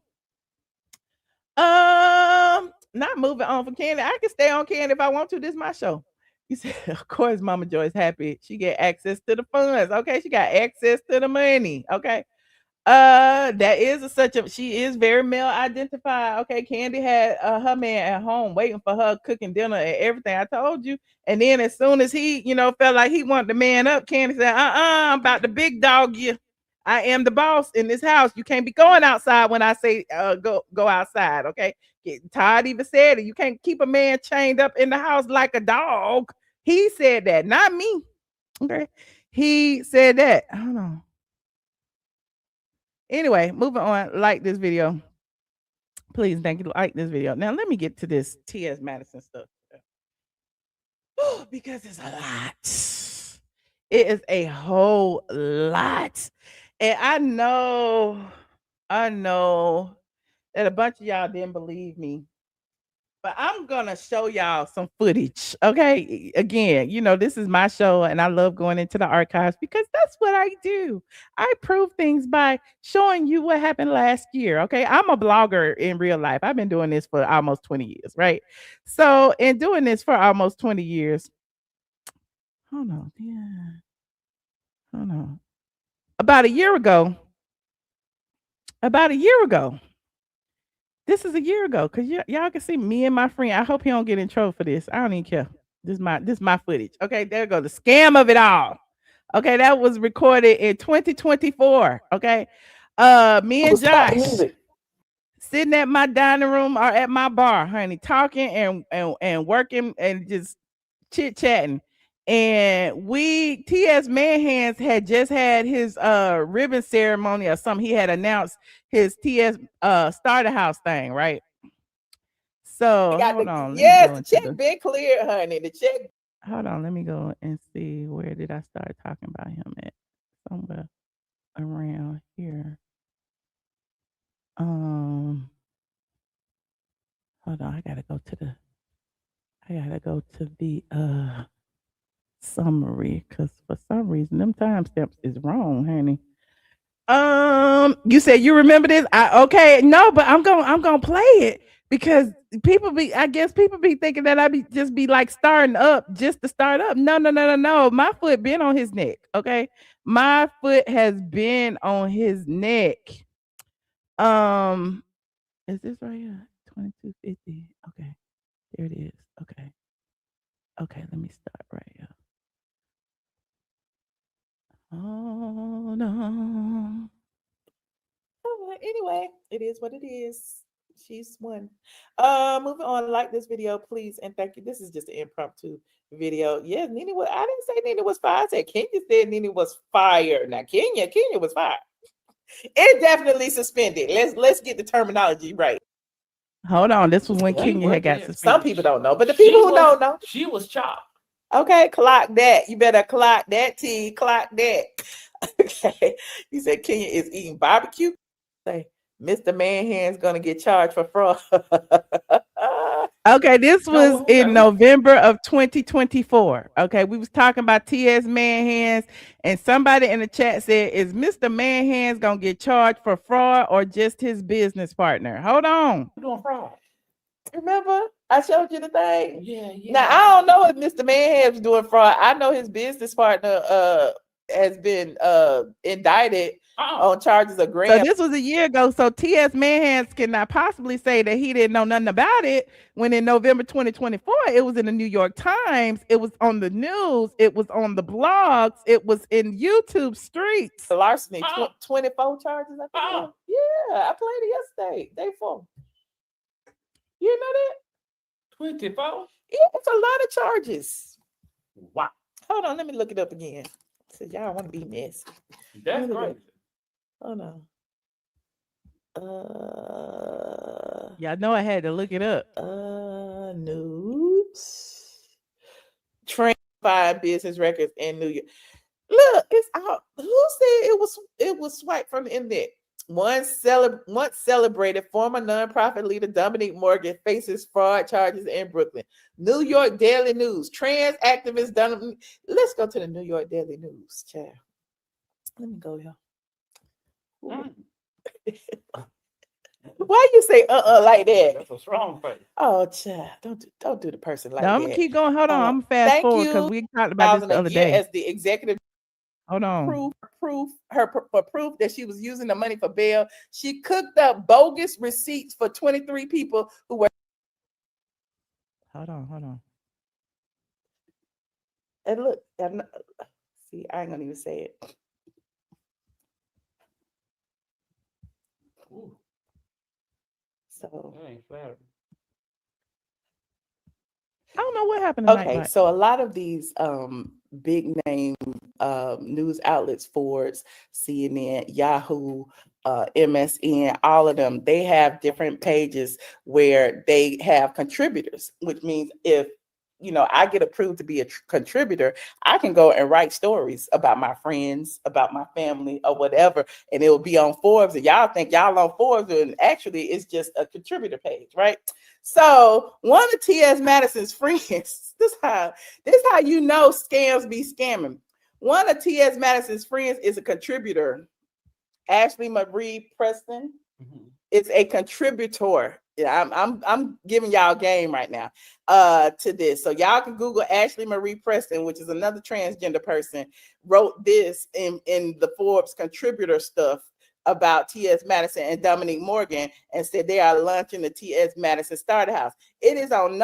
I do have to say this about the Ashley Marie Preston. I did say that Ashley Marie Preston had done fraud or was alleged to have done fraud, and apparently it was the other one. Hope Giselle is the one who had stole a GoFundMe or something like that. But yeah, I was wrong on that, I have to admit. But hold on. So they the Ashley Marie Preston transgender person had wrote this story about T.S. Manhands and the Starter House, and saying that Dominique and them, they was doing this, they was purchasing, all of this stuff to help these poor indigent transgender people. Okay. And so this was like a year ago. So me and Josh was sitting around like contemplating, like, okay, so the house is in Conyers. It's not even in Atlanta. And anybody who knows Atlanta knows that Conyers is nowhere near Atlanta. Is not convenient. Okay, there is no public transportation, there is none of that. So we were sitting around just pontificating, as I always do. And apparently I think T.S. Manhands had just did a video saying that he had donated the home. Okay, and I, being a person who owns several, okay, was pretty much like, how do you, and I don't know, like, I'm not a tax professional. Some of y'all tax professionals in the chat, let me know. But I was like, how do you donate a home and keep the deed? How do you donate a home and keep ownership of it? How do you donate a home and still gain all the benefits of ownership, i.e. the increasing escrow, i.e. it's still in your name, i.e. all of those things? How do you donate a home and still benefit? Those were the questions that I was asking. Hold on. You said lying about a charity, that's deep. First of all, the person who was who he's partnered with just stole $100,000 from another charity, okay, from another nonprofit. Now he over here running what seems like a scheme, a Ponzi scheme that T.S. Madison came up with to come to y'all with the bullshit, just like he came to y'all with the bullshit about the Emmy and the Grammy. But I'm digressing. So it's like if I decide to get my sweater I have on the Goodwill, but I'm still wearing it. Right. I ain't gave nothing. You ain't gave nothing but lie. Right. Okay. Or you get your car the Goodwill, but you keep the title, so you can go pick it up whenever you want to and sell it. Oh yeah, how would you donate a car? Okay, how would you donate a car and keep the title? And then you can go take the title, get you some title loans. You can do all that. You can still have the benefit of ownership. Mm. Wow. So I mean, if I donated the house and kept the deed, that means I'm getting like the equity from the house. All profits. So when you sell all it, you profits from you the had house. a kind of money to the house appreciates. It's my so it's not non-profit. Somebody's making a profit. It's for profit. Oh, okay, it's for profit. So you saying he's renting the house out, and see, that's different. If you said I'm renting my house to this nonprofit, that's different than saying I'm donating. And so all of the press that he has been going to and getting donations from, and he said he donated this house. Okay. And that he's rich and he could do that because he owned this house, and so he donated. He gave them a $300,000 house. That's what I got from it. And who is making the donations to this nonprofit?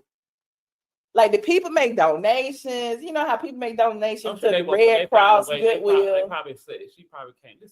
They got grants from the government. I'm about to break down. To you. Okay, break it down to me.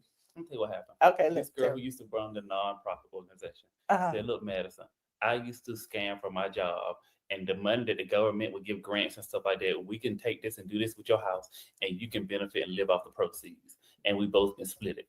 It's plain and simple. That's what happened. You know that's how they talk. When you find out somebody can do something and underneath the table and put you on, you're like, yeah, I do got a house, but ain't nobody renting it out. It is just sitting empty. It's a house nobody want, and I'm just be able to sit in it. I don't want it to foreclose. So okay, girl. So you think you can do it? They're like, yeah, girl, I can do it. Let's hook it. Okay, set it up. And then I'll tell you what we're gonna do. We're gonna get donors and stuff. So we're gonna go public with this. We're gonna get our friend to write this article. We're gonna go and do an interview, act like we're good at two-shoot, and go and scheme and scam, and there go our income, girl. You know that's how it goes. You know that's how it goes. I forgot you. I knew you would know. Yeah, that's how it goes. One thing I know is a sister. Is a scamming ass game. Okay, I'm gonna let it go. I'm gonna leave it alone. I have been around. So okay, I have to pause and say this, okay? And I see you in the back, y'all. Remember when I first started this live, I was talking about Jesse Jackson. I was talking about how he had control of the narrative because he was charismatic. He was front facing to the media. He controlled the story. He amped up people. He amped up the crowd. He got people to march, because of his knowledge and his control of the media. And now here we are in this new age where social media, TikTok, all of that is all coordinated. And when you got a big following and you got friends who can write for the AJC, Out Magazine, Gay Magazine, Wow Magazine, this magazine, that magazine, you can put out a narrative that you are now donating this house. You can get donations. You got all your friends. Remember, I pulled it up. The Ashley Marie Preston person, who is also a transgender, who is a friend of his, who actually wrote the very first article saying that he was opening this T.S. Madison Starter House. Now, and listen, my mind is blown because, again, it's been a year, right? It's been a year. That ain't even the tip of the iceberg. That ain't even the tip of the iceberg. Now, the DL Whisperer was digging up some other stuff about the 501, whatever, the this, that, and the third, the nonprofit, and who's on the board and all this. And Natasha K is exposing all the stuff that the DL Whisperer can't expose because they was doxing the D. Oh, no, none of that. That ain't even the tip of the iceberg. Now, we did find out. Hold on. We did find out through the AJC, honey. Through the AJC, that T.S. Manhands welcomed the first indigent, homeless, whatever, formerly incarcerated transgender into the home in December of 2025. That was just like 3 months ago. And again, we did that video that y'all just watched a year ago, November 2024. Now keep track. Y'all writing this down. I know y'all, the Maddie Mob in here, y'all writing this down, right? So we did that a year ago. That was when T.S. Manhands had announced he had to start a house. That was when all the articles, he started the articles, he started the media push. Okay. And then he did a grand, he invited all the media to his house and they did a ribbon cutting ceremony and all of that. All of this happened over a year ago. Now here we are in 2026. He just got the first homeless transgender in there. And I know a bunch of people was like, what happened? Hold on. Shout out to Sandra Rose. Cause listen, I love my blogger friends. I love my blogger friends. Cause Sandra Rose was putting the pieces together, honey. We was talking and chatting and talking. And in the midst of us chatting and talking, hold on, Sandra Rose put the pieces in motion. Hold on, like this video, please. And thank you. Like this video. So the AJC was one of those people who T.S. Manhands invited to the ribbon cutting ceremony, right? So this person at the AJC had actually wrote a post about T.S. Manhands, starting this home. And at the time when they started the home, there was no one living there. Okay. And so the person at the AJC followed up on the article. I mean, the home and found out that just recently, T.S. Manhands had welcomed his first residents. Okay, a year later, since 2024, there's only been one resident. Okay, there's how is it that there's only one resident into this starter home for indigent, formerly incarcerated transgender women in Atlanta, allegedly? It was in Conyers, but in Atlanta, there ain't no homeless transgender people in need in Atlanta that could have benefited from housing. And another thing that's interesting is these people have been getting donations. Okay, they have been getting donations for over 12 months. Okay, and I know y'all was like, well, it's not government funded, it's people funded. Well, if people are giving giving their money to this person, where is the money going besides the pockets? Okay, so because people started asking questions, T.S. Manhands went and found this young lady right here. This young transgender right here, okay? And it's interesting because this young transgender person actually resides in Orlando. It's from Orlando. And it's like, wait a minute. Wait a minute. You started this starter home to help these people, and you had to go to Florida. You had to go to Florida to find the first person. And child, I want to break this down so bad. And I want to break this down so bad. Okay, y'all saying two gentlemen. Listen, somebody said that person that moved in is from Orlando. Okay, wait. You're right. The person that moved in is from Orlando. And in being from Orlando, hold on, because we be looking. The person is from Orlando. The person is a TikTok influencer. The person is a TikTok influencer who has a lot of TikTok followers. Okay, and it's very, very, very interesting that T.S. Manhands would pick a person who is a TikTok influencer, to be the first transgender into the home. You said that person isn't homeless. Well, they ain't homeless. You're right. They had a boyfriend. They was living in Orlando, living their best life in Orlando, child. And they said they had been incarcerated before, but apparently, they got, some kind of way. T.S. Madison then chose this person to be the first person over there. And it is what it is. They in their 20s. They didn't transition after being incarcerated or whatever. But here is the tea, honey. Here is the tea. This is the person right here. Okay. This was just 2 days ago. The person don't even be there full time. Okay. The person was taking pictures in there and stuff. Hold on. Look. Ooh, this is not. And when the person taking pictures in there, right? I'm messy. I am messy. I can admit I'm messy.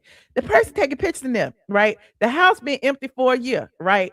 And I was giving them the benefit of the doubt because I'm like, if the house been empty for a year, they've been getting donations for a year, sponsorship for a year, all of that for a year. They said that they were sponsored by Pure for Men and they were sponsored by NASM. Okay, so all these organizations have been giving money to the T.S. Manhands Starter House, okay, to house homeless transgender people. Okay, they got a 4,000 square foot mini mansion, with not really a mansion, but 4,000 square foot home in Conyers. Okay, they put this person, they flew this person in from Orlando after people started questioning where's the money going. So they was like, well, we gonna put this person in there. Okay, we have vetted this person. This person is on TikTok. They didn't say that, but look. And again, I was giving them the benefit of the doubt because it had been a year. They're getting all the money. I'm like, well, maybe they had to rehab the house because T.S. Manhands been in there for a long time. And they did say the house was raggedy and dusty and stanky and smell like piss and all of that. So I'm like, maybe he redid the floors and painted the walls or something. But look, the house look exactly the same. Hold on. The walls ain't even painted, Chuck. They didn't even paint the walls. Wait, we gonna look. Ooh, this is. Hold on, that's the first one. Hold on, let me see. Where is the other one? Hold on.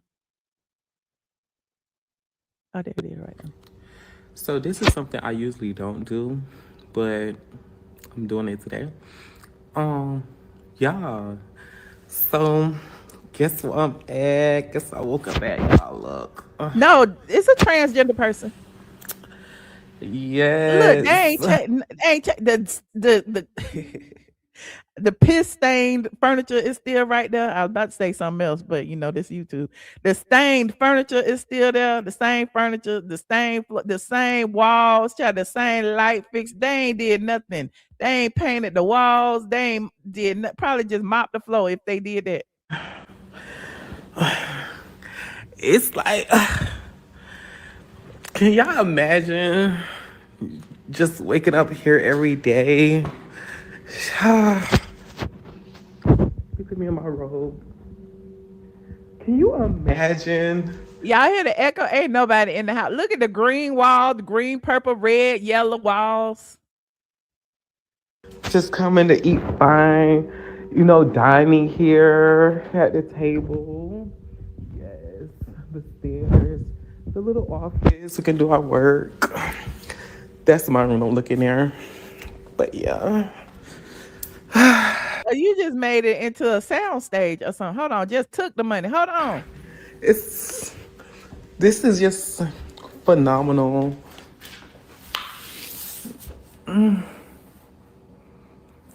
Zamaya, how did we get here? Sometimes I ask myself, like, Zamaya, how the fuck did you get here? Like, and it's like, this is God's plan. God did this. Let me look out the window, make sure nobody ain't outside. But yeah, I ain't gonna do y'all a full walkthrough, but just enough to get y'all the visuals, right? That was just 2 days ago. Okay, you said they got this. How you got here, sir? You're scamming. Okay, but wait. We gonna finish. I ain't even touched the iceberg. I'm skipping all around, but I ain't even broke. I ain't even finished, child. So, look. So the AJC had exposed that there's only been one residence in the house in the whole year. Okay, I know y'all was like, well, how y'all know it was just one resident? Listen. The AJC said it in the article. Hold on. I'm gonna show you there go him cutting the dang thing over a year ago, almost 2 years ago. There he go cutting the thing. And wait a minute, we're gonna show you the exact article. Hold on. Bloggers keep receipts, y'all. The bloggers keep receipts. Now, here is the AJC article. Okay, this is literally just press. Literally just press. Remember, I told you, like, who controls the media controls the narrative. Okay, so remember, I told you at first the Ashley Marie Preston person was the first person who wrote a little article in Forbes to push the narrative that the starter house was something big, and then they continue with their press. Okay, and so here is an AJC Atlanta Journal-Constitution News who pretty much outed the fact that they have been scamming for a year. Okay, it says inside a lavish 4,000 square foot home nestled in secluded area in Conyers. Y'all remember in my last video, I said ain't no bus route, ain't nothing out there. So if the person ain't got no car, is indigent, is homeless, how they gonna get around? How they gonna get some food? Ain't nowhere to eat. They can't walk to the store. Okay, it says on the living room mantel sits another poster, one signifying her current work, the T.S. Madison Starter House. Last year, T.S. Manhands announced plans for the Starter House along with her business partner, and this was written January 4th. So he can't say that Dominique Morgan is not sitting right there next to him, along with his business partner Dominique Morgan and National AIDS Education and Services for Minorities Inc. That's NASM, an Atlanta-based nonprofit that specializes in HIV/AIDS awareness and prevention. Now it says housing instability is an issue amongst the LGBT community, with 41% of Black trans people in the country having experienced homelessness. Now, you telling me they couldn't find nobody homeless over the past year? Y'all telling me that only one person's been, I'm not even finished reading. Hold on. So this, they outed this, what the AJC wrote. It says, what is the pressing issue that I can be a part of it, part of that I can lend my superstar to for my community? T.S. Manhans pondered while conceiving of the idea to repurpose her home of 17 years. Since its inception, the T.S. Manhans Starter House has raised over $250,000 through corporate and individual donors. It was empty for a year. It was empty for a year. So if this is, they're saying that it raised this through corporate and individual donors, but we don't know how much they actually got. Let me finish. Him business partner, Dominique Morgan. Again, this was January 4th. You know, Dominique been on trial for over a year and then just pled guilty last week to fraud. Anyway, helps amplify the home's mission amidst Madison's busy work schedule. Look, how is it they amplifying the mission but not doing nothing with the house? So what are they doing? Just putting it in stories on the internet? Are they just posting stuff? Are they just hired a TikToker to be in the house and post that they're living there? Like, I'm just trying to figure this out. Y'all let me know. I'm just putting the piece together. It said last year Morgan was indicted in New York for allegedly stealing nearly $100,000 from the Okra Project. Morgan said the case doesn't impact her commitment to the Starter House, adding that the work speaks for itself. So, yeah, like if you go through all of it, this was literally just a photo op. Okay, the space, which officially launched in March, is a re-entry home for formerly incarcerated Black trans women or those previously engaged in sex work. It is an essential mission that reflects T.S. Manhan's life story. So this was January 4th. This was just last month. They said in here that the home launched in March of 2025, and y'all remember I was talking about it in 2024. So make it make sense. They I don't know what they're doing. It says the Miami-born actress, not an actress, child, and former sex worker was unhoused when they moved to Atlanta over 2 decades ago. Now, T.S. Manhans bought the house in 2007 and now serves as the starter home after making his first $1 million. Okay, that's what he say. It says now the home, which bills itself as a sanctuary for Black trans women in ATL, is hosting its first resident. Now, they outed T.S. Manhans. This is the first person that has ever lived in the home. Okay, this is from the AJC. This is not a made-up story. Nobody's sitting here saying, oh my God, y'all are targeting T.S. Madison. No, we not. The AJC pretty much said it right here. Okay, they've been open for over a year and a half. They have collected $250,000 through corporate and individual donors, and nobody's been in the house until January of 2026. I think they moved in December after Christmas in 2025, but even with that, it's been a year. So this is Zamaya. Zamaya Esters is the resident, the only resident at the T.S. Manhans Starter House. Okay. And I just showed you Zamaya over there on the TikTok. Okay. Now, child, this is a mess. Did y'all know this was a mess? Hold on. Let me go back to Sandra's page. Cassandra got it all noted out for us. Shout out to the blogs who be blogging. I'm gonna go back to blogging one day because I live for it. You said if the need for housing for homeless transgenders is so great, wouldn't that house be JC? Somebody y'all tell me. I would think that would mean that there were several people within the Atlanta area that could have benefited from some type of housing, even though Conyers is far and not near nothing. They literally flew somebody in who is a resident of Orlando. Okay, like I'm trying to figure this out now. Hold on, let's finish reading, child. Let's finish. I'm gonna read the article. You said this is a lie. It sure is. Okay, so hold on. So it says the Atlanta Journal-Constitution inadvertently exposed T.S. Manhans for housing only one homeless trans person in his Atlanta starting house. started a house. Manhands claims he donated the house to help homeless trans women transition to permanent housing, but Manhand's name is still on the deed for the house in Conyers. Manhands told Forbes, when I first came up with the idea to donate my first house to charity, you see that? Y'all said he was renting. He said, donate my first house to charity. I thought about how I moved to Atlanta homeless, broke, poor, sick from silicone poisoning, and with no sense of direction or place to go. One of my trans sisters took me in and became like a second mother to me, blah, blah, blah. Manhands build the home as a sanctuary for Black trans women, co-founded and inspired by T.S. Manhands. Now, it's co-founded because the other co-founder is Dominique Morgan, okay? And, you know, the DL Whisperer and Tasha K and all of them say that Dominique Morgan was one of the people that put up some seed money. And I don't know if he got his other nonprofit friends to chip in. But yeah, hold on. There he go right there with the scissors. He said a ribbon cutting ceremony was held at the starter house in November of 2024, but no one moved in until December of 2025. In 2024, Madison's business partner, Dominique Morgan, was charged with stealing $100,000 from a New York City charity that bonds indigent transgender people out of jail. Okay. At the time, T.S. Manhands implied that he was not associated with Morgan. However, Madison and Morgan have just recorded a new video last week before, asking for donations. Okay. Now, let's see that first. Hold on.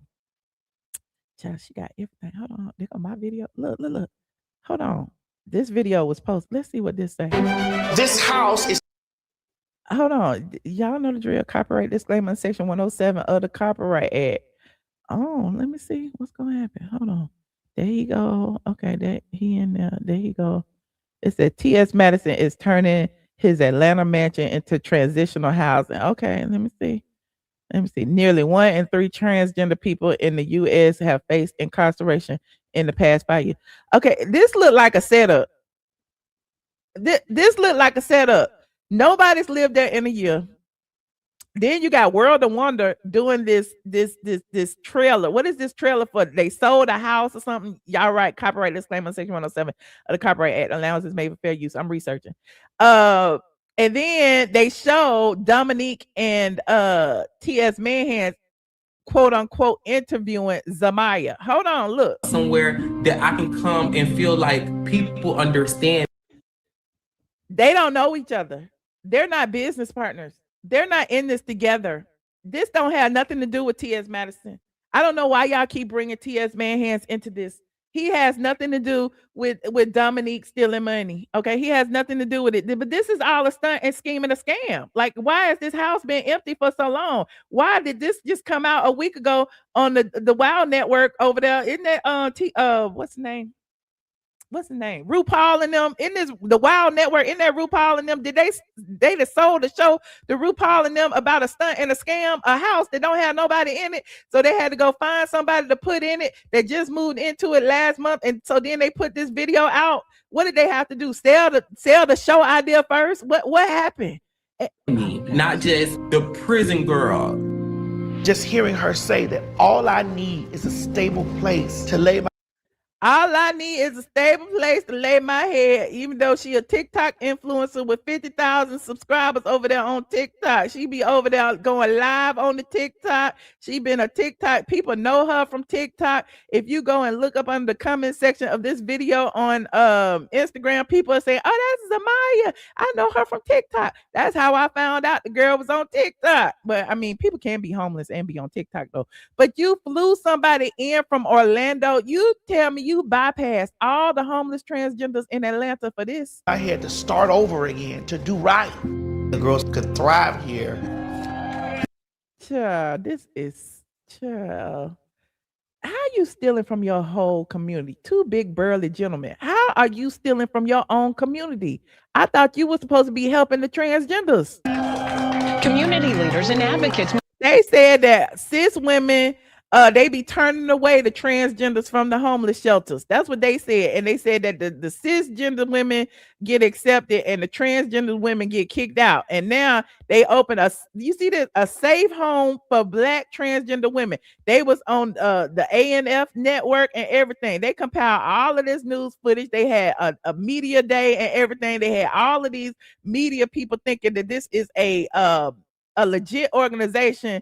And I don't believe it is. Marking the day with the grand opening of the T.S. Madison Starter House. It is a new reentry home for formerly incarcerated.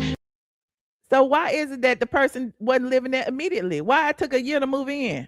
Transgender women. The new facility acts as a safe space for women returning to the community. Now you can bring in the power of the TS.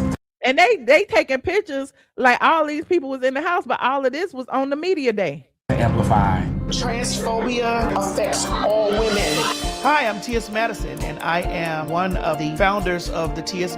And they still begging for money. Where the money going? Madison Starter House, along with Dominique Morgan, who partnered me. Along with Dominique Morgan. Y'all said that they're not partners. They're not partners. When did this video come out, child? Is this a new video, old video? Y'all said, oh, this is a new video. This came out 2 weeks ago on Wow Presents. Okay, it came out 2 weeks ago. It's on YouTube right now. I'm looking at the thing. Okay, let me finish. With Nasum Inc. It felt like the perfect partnership. What they wanted. Partnership. You said deceiving vid makes it look like these are all residents. You want to see? I'm gonna finish playing it. Hold on. You said transphobia doesn't affect me. It don't affect me either. To make happen what Madison had at her disposal. You see this? Remember I said he who controls the media. T.S. Manhands that went on Tamron, got Tamron talking about the starter house. T.S. Manhands that got somebody to write up an article in Forbes. T.S. Manhands got Wild Presents buying a show about the T.S. Manhands starter house. And wait, I haven't even gotten to where they're asking for donations on this government funded website. Hold on, I ain't even got there yet. Each time a young trans woman is incarcerated, her chances of returning to prison increase. Where is the people? Why they ain't staying at the T.S. Manhands house? You said it's called a grift. That's what it's called. And look, they make it look like all these people. That ain't even his house. Is that his house? I don't know what they doing in here. Community that I'm a part of is. Oh, that must be that's the dungeon where all the porn people was writing on the wall that Kaya backed out of. In dire need of housing and education and reform. You said this too much. Most exposés are friends. I mean, just take the information and do with it as you will. I can't convince y'all one way or the other. Yeah, you know, people you love, you gonna love. People you hate, you gonna hate. It is what it is. The only thing I could do is deliver the information. Nasum has been around for 35 years. It has. Okay, so now they talk about Nasum. This is a government-funded organization, is it not? You know, people were saying that T.S. Manhands was over there on Twitter saying they don't get funds from the government. Service the queer community, Black gay men dealing with HIV/AIDS. And so this was their first take on doing. So you got Nasum involved. You had some more people involved, but you know, listen, I got some more tea. I have to spill that at a later date, child. It was some more nonprofits involved that Dominique had actually solicited several of his nonprofit friends, and some of them pulled out because Dominique wouldn't answer certain questions. Okay, so don't think this over. This is a continuing story. Something with Black trans women. Bitch, this is here to get. Look, left them old shit stained sofas in there. Look at that. Their life together. Didn't even paint the walls. Got the same old curtains on the wall. You didn't even bother to do nothing to the house, and you've been get $250,000. What'd you do with the money? Get yourself together. I hear girls saying that all I need is to power up. The girls say that. Why the girls ain't in the house? It ain't but one girl there. He said now he donated the house of horrors to his community. Child, so many spirits in the house. Somebody called the IRS. You sure they watching? I'm sure they watching. Hold on, we watching. What else it say, child? I'm trying not to get flagged. Hold on, let me see. Child, look at this big monster. Child, what is this monster talking about? That we're having is raising money. Oh, he have a problem raising money. Child, he done got $250,000. He got $250,000, and now he on the Wild Presents Network begging for money. He said he is having a problem getting money for this house that ain't got nobody in it but one person, and they just got there last week. What will it look like if the T.S. Madison Starter House is now closed? Child, what the heck? Look, they ain't even paint the wall. What is this? Blue, yellow, red, purple? Because we cannot What? Why it's got so many colors in it? sustain the project. It is urgent. Oh, he begging. He is begging. Let me make this big, child, because he is begging. How I put myself back down there? Hold on. He is begging, child. Urgent that we That look the same. He ain't even paint the walls. Child. They ain't do nothing. It still got scuffs on the wall. Look at that. get help from people around the world. If you're my trans friend, I need your help. If you're my straight friend, Now him begging for money for all the people. You rich. What you need the money for? You didn't even donate the house. What do you know? You stealing from your own people. So where are all the people who be calling me transphobic for calling this man a man, and he is stealing from y'all's community? Where y'all at? I'm trying to figure out where y'all at. I need your help. If you're my gay friend, I need your help. If you're my rich friend, if you're my superstar friend, we need your help. $250,000. Even though, to some that's not a lot of money, but $250,000 over 12 months time, and there is nothing to be paid for because no one was in the house. There was no one to house, no one to feed, no one to clothe, no one to nothing. And that person didn't get there till last week. So did that person get the benefit of the $250,000 that just came over there from TikTok? These are questions that I have. He said at the end of the day, they will get donations. That's sad. Okay, I mean, y'all can donate. I don't care. I don't care. It is what it is, but we're going to call it out. He said it doesn't matter if it's a 501c3. Donations are tax deductible. Okay, well, people give money all the time. I get it. But at the end of the day, we are going to call out the scam.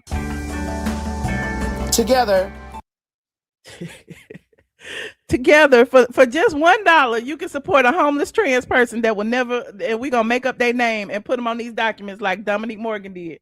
We're creating a sanctuary where Black trans women can access the resources, stability. For only $50 a month, you can support a homeless trans person to stay in the T.S. Manhattan Starter House, and we will make up their names and put them on the documents so we can get paid. And care they need to thrive. With support from Pure. Look, he got support for Pure for Men. He already got, how much money was that? He already got $25,000 for Pure for Men. Pure for Men and our partners at. I thought they was women. Why they getting Pure for Men? Okay, and then you got Nason over there. Hold on, I ain't even got to them yet. We've come a long way, but we can't do this alone. Please. Now they're asking for you to donate monthly. 25, 50, 100, 100. Y'all go donate if y'all want to. Donate, spread the word, and stand with us.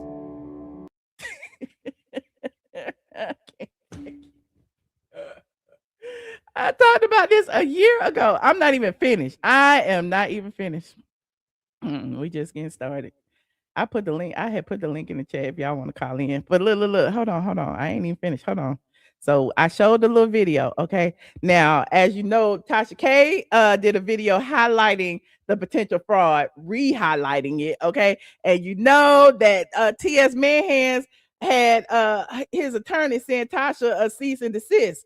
Now, when T.S. Manhan sent that cease and desist, Tasha K hadn't even went live yet.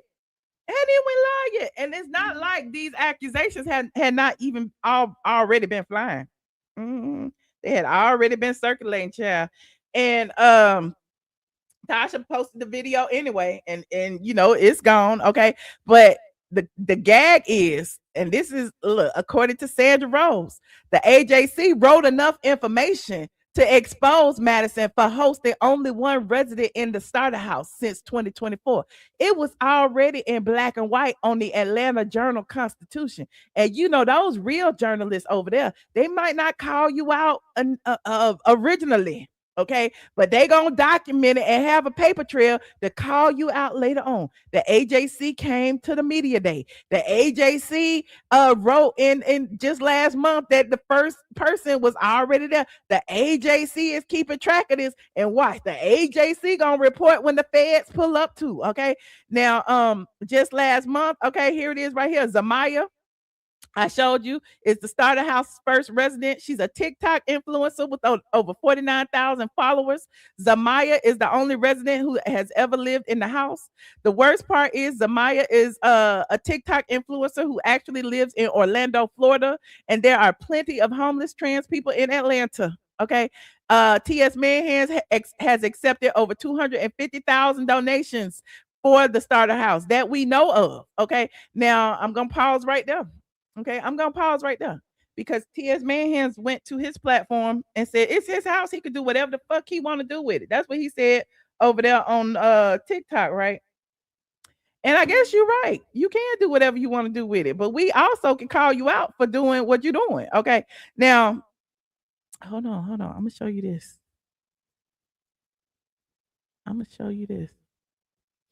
Because he also said that he don't get government funding. He does not get government funding. But does NASM get government funding? Because I don't know. Y'all know these people. I don't. I just, I just love the mess. Okay. So does NASM get government funding? Y'all let me know. Does NASM get government funding? The gays in here. I know y'all in here. Okay. So on NASM's website, they have the T.S. Madison Starter House, a bold vision for Black trans liberation. Okay. At NASM Inc., we believe in creating solutions that center community, restore dignity, and invest in the brilliance of Black trans lives. The T.S. Manhands Starter House is our latest commitment to that vision, an innovative housing initiative designed to support and empower Black trans women engaged in sex work. Okay. You say you're not a part of that community. You don't know. Well, it's on NASM, and look, they asking for donations on the NASM site. Become a stakeholder in liberation by supporting the T.S. Manhands Starter House. You're not just funding a project, you're investing in the liberation of trans. Okay, look. And then you click it. Where it go? Oh, you click it, it go over here to NASM. Hold on. You click it, it go over here to NASM. And then they asking for monthly donations. Somebody in Colorado gave $28 3 weeks ago. Look at that. So yeah, I was just, intrigued about, them being on the NASM website, but he doesn't take government funding. Well, who is giving the money? It's on a government funded website. Somebody said their 990s have not been updated since 2020. Ooh, who's 990? NASM? So NASM in on the grift? Lord, I don't know what's gonna happen. Yeah, Dominique got lots of. Oh, let's not even. We ain't even got the Dominique yet, child. Dominique, hold on, we ain't even got there yet. I gotta stay one place at a time. Hold on, let me go back to Sandra. So so we went to NASM. Okay, so she also said, okay, the AJC should conduct a full investigation and ask T.S. Manhands to open the books to see where all these donations are going or where they went. Tasha K has also asked for a financial audit to prove where the money has gone. That's when T.S. Manhands got mad and was trying to cease and desist. Also, when T.S. Manhands starts to be exposed, he starts doxing people and playing victim, which is what he did to me. Now, the DL Whisperer was on his heels as well and was pulling documents on everything, the 501, the 990, the this, the that. And shout out to Tyen for saying that. But the DL Whisperer was also pulling those documents as well and was about to expose T.S. Manhands. And then T.S. Manhands and Dominique actually went to their platforms and doxed the DL Whisperer, actually pulled his name. That's how we know his name is Naquan Palmer. Okay. Actually pulled where he lived, actually pulled his credit report. T.S. Manhands and Craig was over there on on their show reading the DL Whisperer's credit report and talking about his house and all kind of things. And the DL Whisperer crashed out and decided he was gonna pull up on TS Manhands, and then TS Manhands want to play victim. So it is interesting to see all of this come out, child. You can't win when you play dirty. Mm-mm. And it's gonna keep coming out, child. It is gonna keep coming out. Where the comments go? I can't see them. Hold on.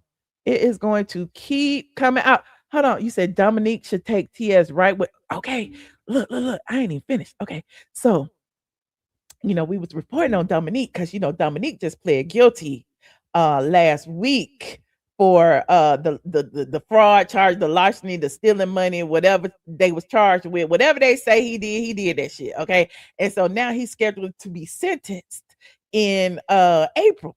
And so we talked about that in the last video.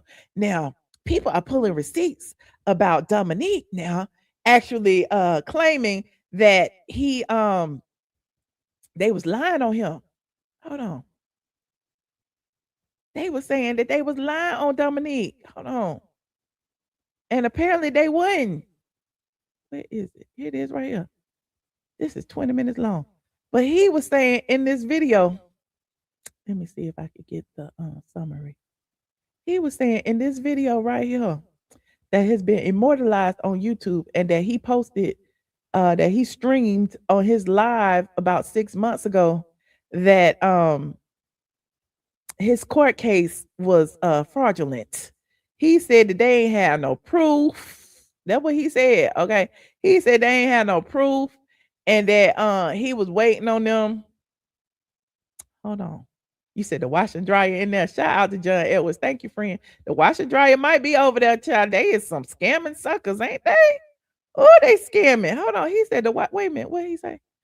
Where it go? Where the summary go, child? I gotta go back to the summary. Child. Go back. He said, let's go to the see what he said about the court case. That's at 242. Let's see. I didn't do anything. They exist because for 2.5 years, the two black trans girls, there were no receipts that were submitted that were false because they were signed off by 3 individuals before it went to our fiscal sponsor. We never had any financial transaction device. We didn't have a debit card. We didn't have a bank account. The Okra Project was fiscally sponsored. The Okra Project was fiscally sponsored. No, I did not take any money. I was making almost $400,000 a year just from my jobs. You making $400,000 and there's some homeless transgenders out there. How are you in support? How can y'all support these men in wigs and they stealing from y'all? How can y'all be mad for black women for calling them out and call us transphobic and say that we hate the gays, but y'all hate yourselves? Y'all own people is stealing from y'all. How can this happen and y'all don't call out y'all people? What does it say? I know I don't owe people an explanation. I won't be lied on. And I also am very clear that niggas don't want honesty. Niggas like mess because I've never had this many people in my live. I'm going to discuss it because I have discussed it, y'all. I need y'all to know that this is not the first time. They keep delaying the case. We went to court on December 18th. And I walked into court and they offered me 3 months probation. I thought I stole $100,000. And now he has pled guilty in February 11th of 2026. So in December he wouldn't take no plea deal, and in February he accepted. He pled guilty, and now in April he gonna get charged. So I guess he over there packing up his apartment.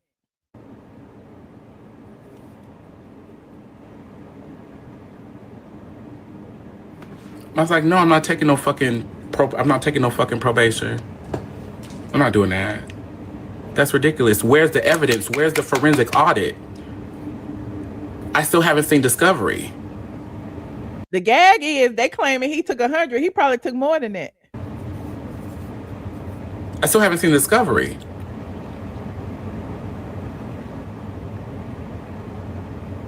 This has been 3 years. This has been 3 years.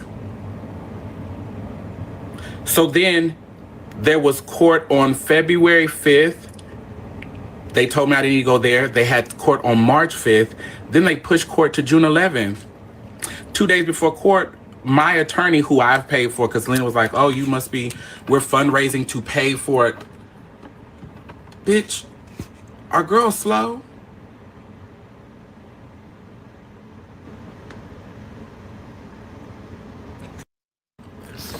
I received almost a $399,000 1099 form.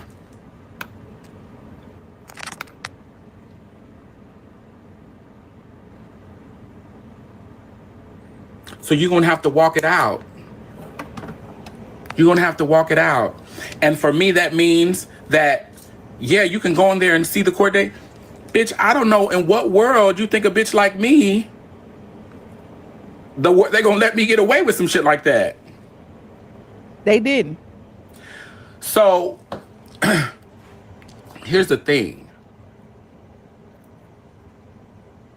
You get paid like that, but people need to realize, so they put every fucking thing that we had, like. So basically he's saying that the Okra project actually weren't good with their finances. They saying they had $4 million.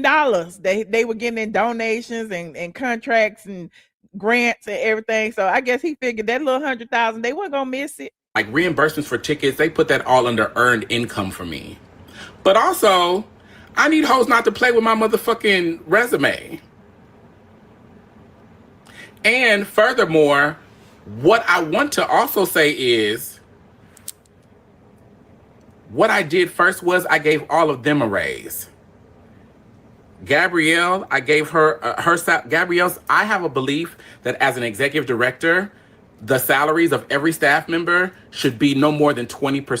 I don't care about the state. Y'all can go watch the full video, but watch this right here. This right here told me that he was taking money. Hold on. Let me see this right here. I walked my whole staff in a Louis Vuitton and bought all of them bags. I spent $36,000 at Louis Vuitton in the middle of this shit. Where's my Louis at? But you got homeless transgender people who are dying of AIDS, transgender people who need medication who can't afford it, transgender people who need housing, and you up here bragging about going into Louis Vuitton and spending money on the staff.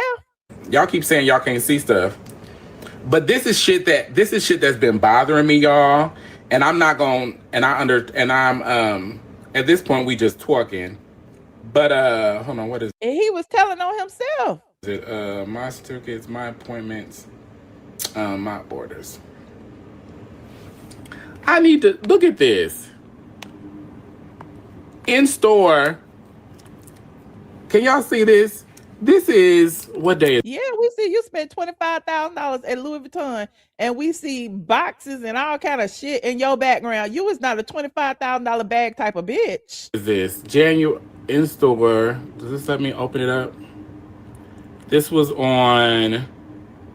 If you can spend that type of money in Louis Vuitton, you need to be living in a mansion. Look at all them boxes in the back. He obviously been packing to leave. Look at all these boxes in the back and all these clothes and stuff. I be looking at people's background. This order here. So y'all seen this? Y'all seen?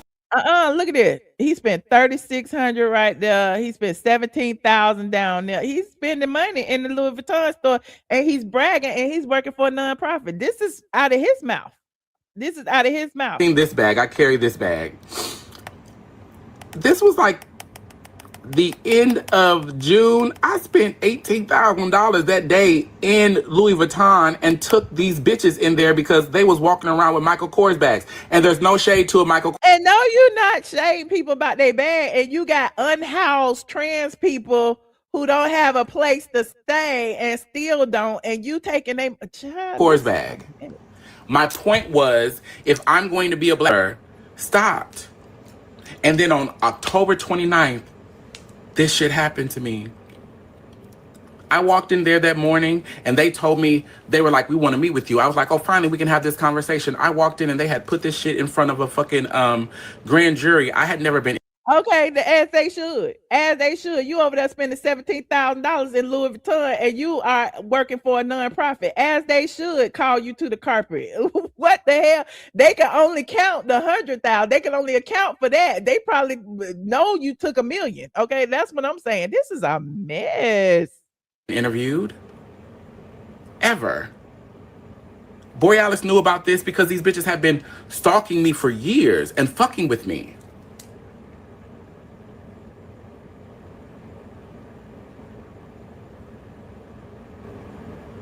I need y'all, y'all can look this shit up. That's what and so I came here to say to the. Okay, let me go to the Starter House. The Starter House is a housing program for Black trans women it's based here in Atlanta, but it will be serving girls all across the country. And nobody lives there. Okay, the first person just moved in that y'all flew in for Orlando. And so. And y'all said he ain't got nothing to do with T.S. Man hands. They in this shit together. The same bitches I housed wanted me to be unhoused. I didn't have no team behind me. I walked across that stage behind my name. I don't work for an organization. Oh, that's the other thing. So somebody was in the comments talking about that's why they ask for donations. Bitch, I ain't never got on here and asked for no fucking donation. You a lie. We just saw the video of T.S. Manhands asking for donations and you were sitting right next to him. What do you mean you ain't never asked for no donations? That's a lie. You a goddamn lie. We ain't lying. Mm-mm. Uh-huh. That's a fucking lie. Aren't you the co-founder of the T.S. Manhands Starter House? Didn't we just watch a whole video where T.S. Manhands said, we need your funds. All of my friends, all of my celebrity friends, we need all of your money. Even though there's nobody living here, we need it. That's a lie. Click the link to call in. And again, it's not, I'm not coming here to what's the word I want to say? What I learned in the last 10 months is, and this is kind of some of the shit I was talking about with Laverne, when people were like, well, Dominique, like, because I know what it's like when everybody is dogpiling on you and they don't know what the fuck is going on. And Anyway, y'all can go watch the video. And it's interesting to me that he decided to transition right after he got fired from the place. Okay, but within the past 2 years, he decided to transition. So he spent all of 45 years as a man. Hold on, where's Sandra post at? He spent all of 45 years as a man. And now he is where is he at? He spent 45 years as a man. Okay. And now he moved to Atlanta to start a new life. He came to Atlanta to start a new life, okay, after he was running around like this for 45 years, okay? So, I mean, you know, it's just given that he feels like his life will be easier in jail with a wig on. That's what it gives me because he know he stole that money, okay? Anyway, moving on, like this video. Let me see who in the back. Who is in the back? Hello? Hello? You muted, Mike. Hey. Hey. Can you? What's going on, Michelle? ATLien, baby. Hey, Michelle, I've been watching these two clowns for the past couple of days or weeks since they've been on here, right?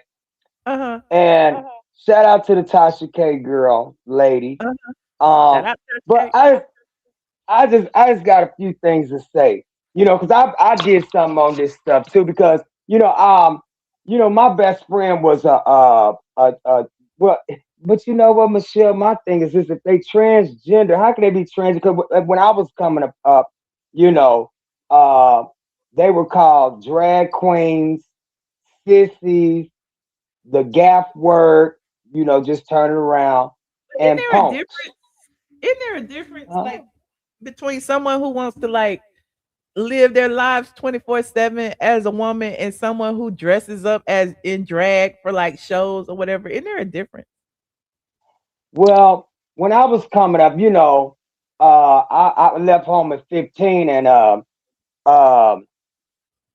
my best friend, Marquita. He was he never came to me like that. So people need to stop having misconceptions of homosexuals, people that live the alternative lifestyle, because being that he was, they might try 3, 4, 5, 6 different times, right? But if you stay firm, like he didn't, because he was more like an uncle or so to me, you know what I'm saying? And so he didn't come at me, but his friends would try, and then she would let them know, now if he beat your blase woo skippy, that's gonna be on you. So then they just stopped trying. But so people need to get that, huh? Though. They be mad at Well, they be trying to browbeat us into submission. But no, hey, look, Mr. Webber, yeah. But look, so Yeah. when I was coming up, I'm 54 years old. I'll be 55 October. And it was one of Marquita. Her name was see, they be getting me confused, but he didn't he wanted to be called she, but I knew he wasn't a she. You know what I'm saying? But I'm gonna give him her props, because I respect her. She's passed away now. But she had it was one named Miss Diane. We called her Miss Diane. Now she went years ago, I think, to where they went overseas, to Mexico. I think they went back in the late 70s, early 80s, and got the real thing. But back then, they could, I'm gonna try to say how I could say this the best I can without being, Just say it. Don't be explicit, but but say what you want to say. but back then I was hustling, right? And they taught me a lot. Do you understand me? Taught me a lot, Michelle, and that's on real. That's why I say, if I seen somebody, like a person claiming to be straight and go attack them, I would be in that, because I was raised around that environment at that time. You know what I'm saying? So I have no disrespect for people that live that lifestyle. Now I don't know the alphabet. All I know is they homosexuals. I'll say that, okay? Because I don't want to offend nobody, because I left the GBTL. You know what I'm saying? I love the older gays because they respect everybody. I get it. But it's like these younger gays be wanting to browbeat everybody into submission and act like, I don't know. I just feel like if everybody respects everybody, we can all live a happier world. Like y'all respect us, we respect y'all, and that's the end of it. But to me, especially on this internet thing, like even with the TS man hands and the blah blah blah blah blah, he don't respect women. That's why I don't respect him. But Yeah, anybody that gives me respect, I'm gonna call you she and her. I don't mind. I yeah, don't really care one way or the other. It don't phase me. But and I get it. A lot of people like, I'll never call them men. It is what it is. But T.S. Madison says the most derogatory things about women. He was just making fun of Tasha K being touched as a child, as if she yeah, had as if she had control of that. I don't that kind of thing. That's a dude, because a woman would have more empathy than that. There ain't yeah, no way you a woman, not even pretending to be a woman, that would make fun of a little girl getting her innocence yeah, taken away. That's crazy. That's yeah, insane. yeah. But back to our transgender deal here. Like I said, the one named Miss Diana, I just saw her. Her name was well, I ain't gonna say her name, but it was a boy's name, but they changed it to a Nial, Melvina still. It was Melvin at first, but I could say she, because I just saw her at this gas station gambling about 2 or 3 months ago, and she's the only one that's real still standing from that generation that I grew up under. You know what I'm saying? And when I first seen this one has a real, but JJ, a real one. She used to come over there and stay with us, me, Marquita, and Shannon. Shannon and Marquita, they still had their things, right? But Diane, Miss Melvina, had the real thing. Like I said, she, used to work the streets and stuff, similar to the story that the TS persons, went through on the streets and stuff. The other ones I was around was hustlers on the street. You know what I'm saying? And I made a lot of money, but it's not about me tonight.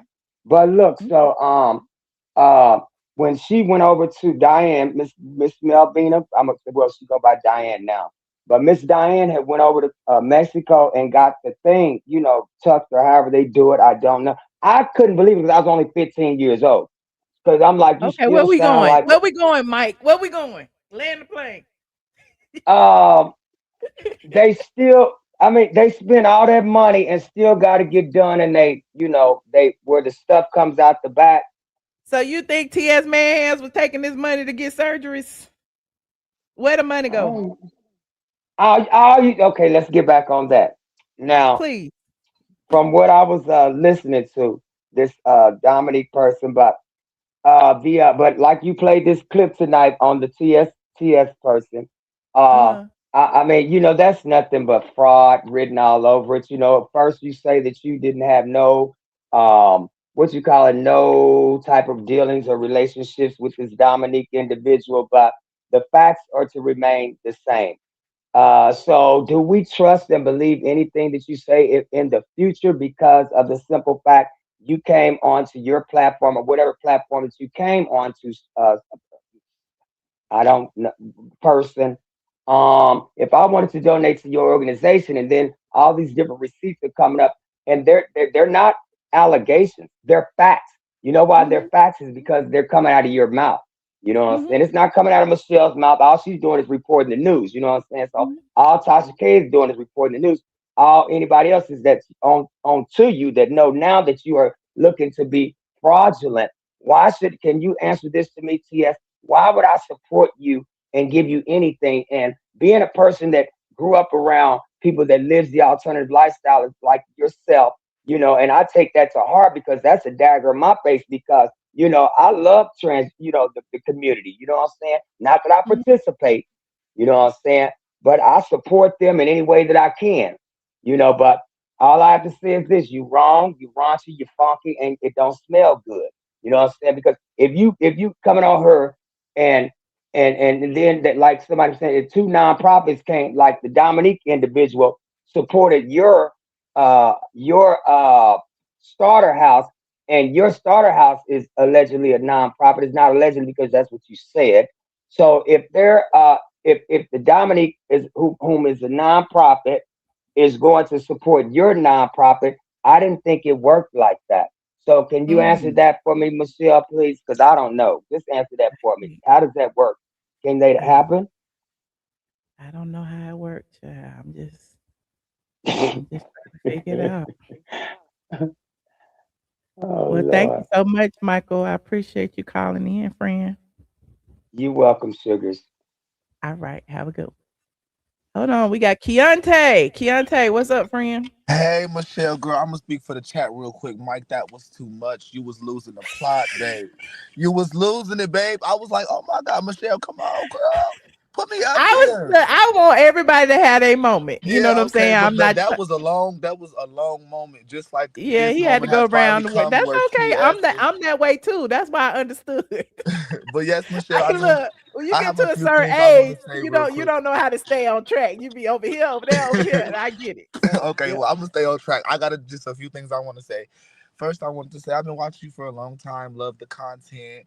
Thank you. I feel like my opinion on this whole Dominique and Timothy thing is, what happens in the dark always comes to light. He's been doing fraudulent stuff for a long time, and he's been trying to cover it up by making friends that are celebrities or people with names, or get on shows, or have the LGBTIAQ plus community be on his side. I'm part of the community. I'm bi, just saying. So I don't have no biasness towards anyone, but I see through a lot of the scandal that these trannies be doing to make themselves look better in a lot of these situations against women and against others.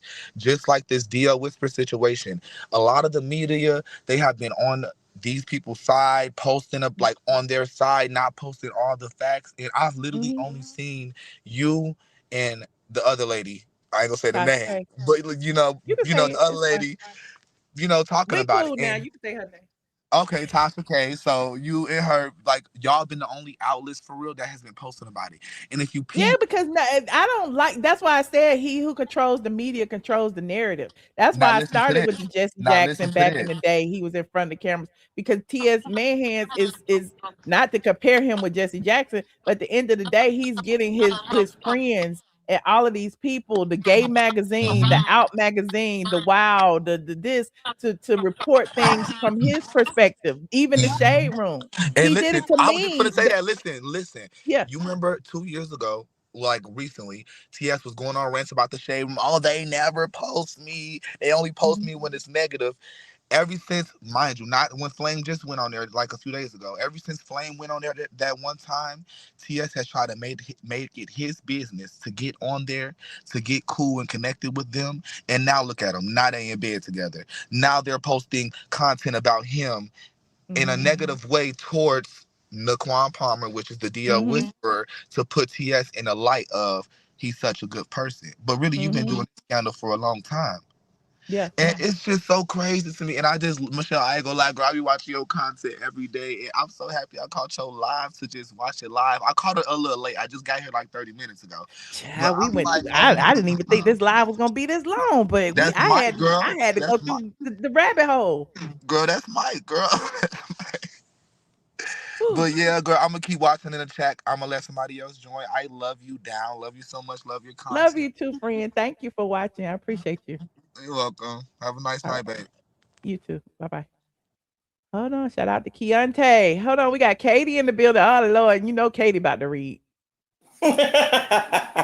What's up? Hey, Katie. How you doing? Hey, girl. You know I love you. Listen. Why they always trying to erase us? They ain't got to erase us to be them. True. That's true. And I'm so glad you and Tasha K is cool now. Because this trying to split up my time between y'all two queens was driving me nuts. Well, I mean, it don't matter if you catch me live. If I'm live when she live, it don't matter. We cool. You can watch everybody. I don't even try to take y'all away from Junkie. If y'all want to watch Junkie, watch. No. Don't do me, Michelle. Don't do me. Don't send me to the Junkie now. For everybody. I get it. And if y'all ain't watching them, how I'm gonna get the tea? I only go over there when I'm clowning him, when he's saying something about you. If I hear somebody will send me something and saying he on you, and then I go over there and get in there and windmill for you. But other than that, I don't want to be bothered with him. He don't like black women. Call me Foodie.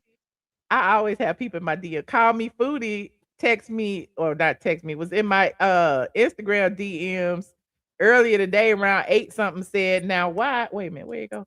Now, why is Junkie live and can't stop sniffing? See what I'm saying? Like, how would I know the tea if not for y'all? I'm telling you.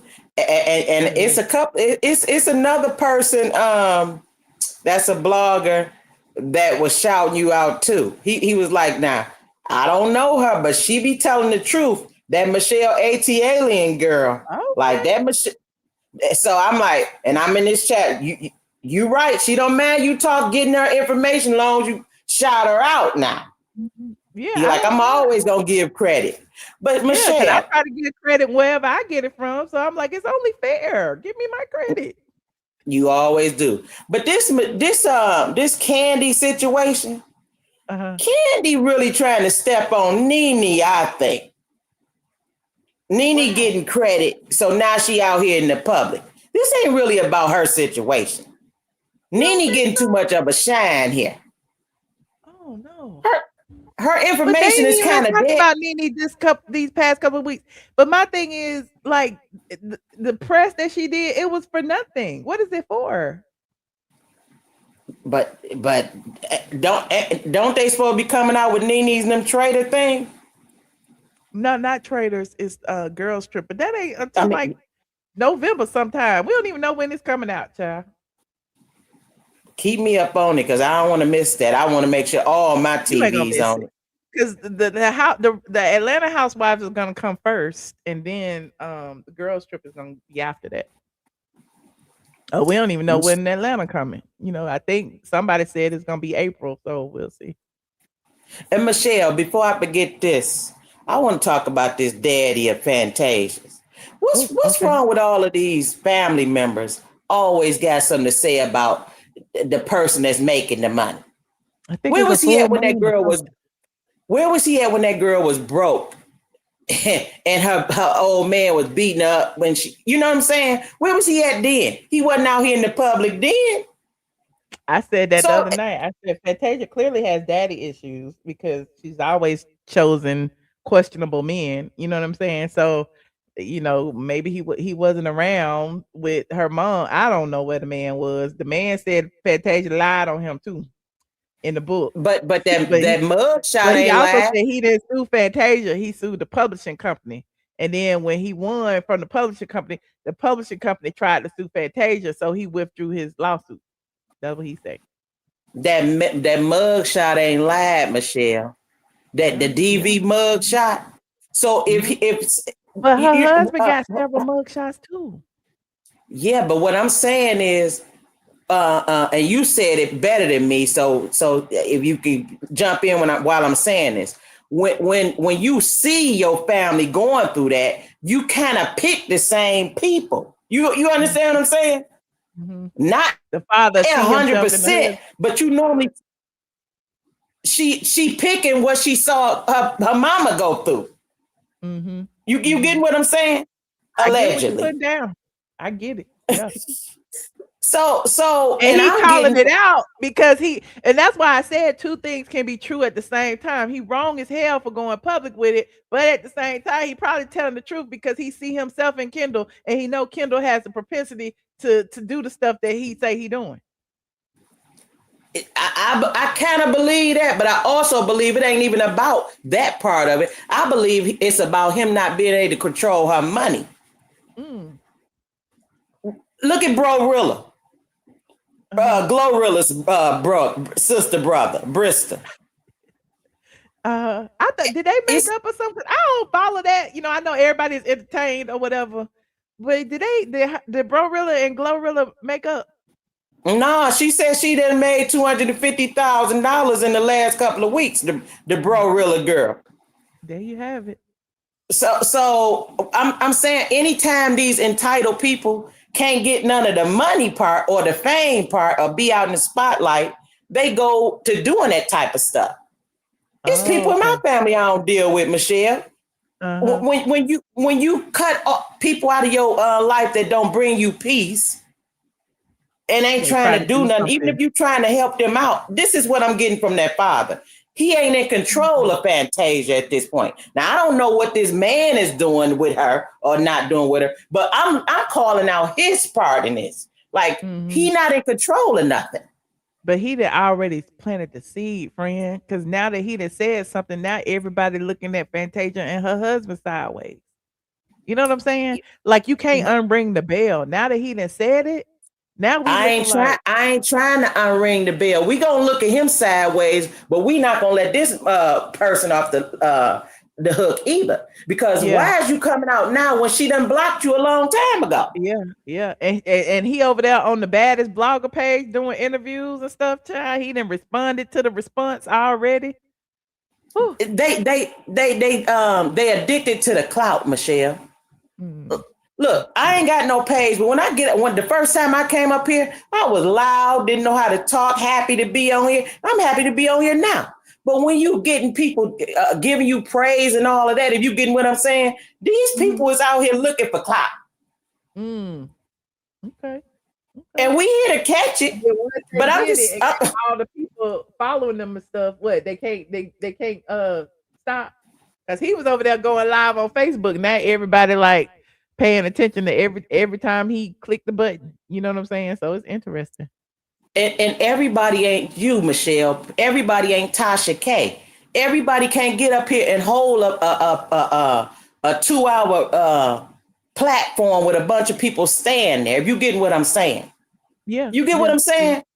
Yeah. I can get up here and talk for 2 minutes and be cool.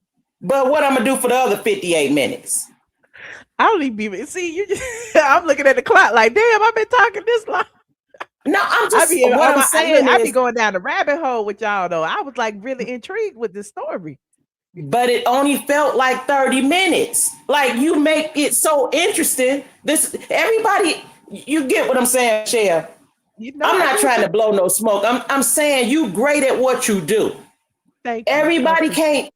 Just because you got a bunch of people following you for today, they looking for the crash out. We come over here because you entertaining, you make us laugh, you giving us information, you got receipts, and you just you. Thank you. I love you, Michelle. I'm gonna get off here because I'm running my mouth, but I'm just saying.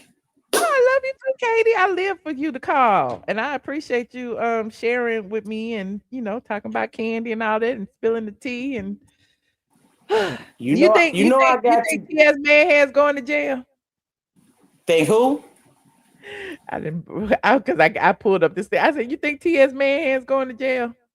Yeah, I think Scam Hands gonna do some probation. You see them on this government funded site? Is NASM government funded? I don't know. Y'all let me know. I think that is, but everybody trying to give him the benefit of the doubt. He's sitting right next to Shim. Shim and Shim is sitting there together. They sitting right there together, child. They thick as thieves, and just like you and Josh said when y'all was sitting there eating good and drinking y'all wine that day, which you had on the black and white. Y'all said it back then, and I was sitting right up there listening and looking. I'm like, tell it, Michelle, tell it. I was still torn. I was perplexed. Like, how you donate a house and it's still yours, and then you brag about it's still yours. So if it's still yours, it ain't donated. Like, duh. And he act like other people don't own. He act like other people don't own houses. Like you done laid out a whole lot of stuff that mess people up because you're a homeowner. You done rented, you own. And like every time they come up with a different scam, you debunk it. Yeah, you debunk it. That's why I love you, Michelle. I come for the tea, the real tea. I certainly appreciate you, friend. Thank you for calling. Okay, Michelle, knock me down. You know I still ain't learned the format. All right, no problem. Thanks for calling. You're welcome. Whew, this has been a long one, y'all. We talked about so much. Okay, we talked about Jesse Jackson. We pay homage to Jesse Jackson, the king of media before media was a thing. It's 111 in the ATL. Make a wish.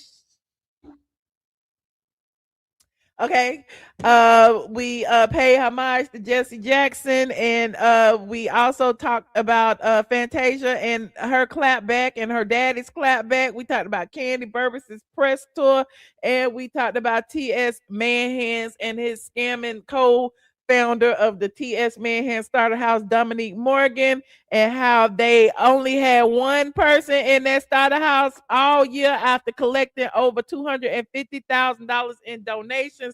Where is the money? Why there was only one person in there, and why did the person just get there last month? Let us know. And then look, y'all need to watch this video again. That person is a TikTok influencer, child, with over 50,000 on TikTok, and be on TikTok just talking, child, been on TikTok. So they found this person, I guess, on TikTok and decided to fly them in from Orlando as if there are no homeless, indigent, formerly incarcerated transgender people in Atlanta. Okay, I'm just trying to figure this out. And then they got the Wild Network up here.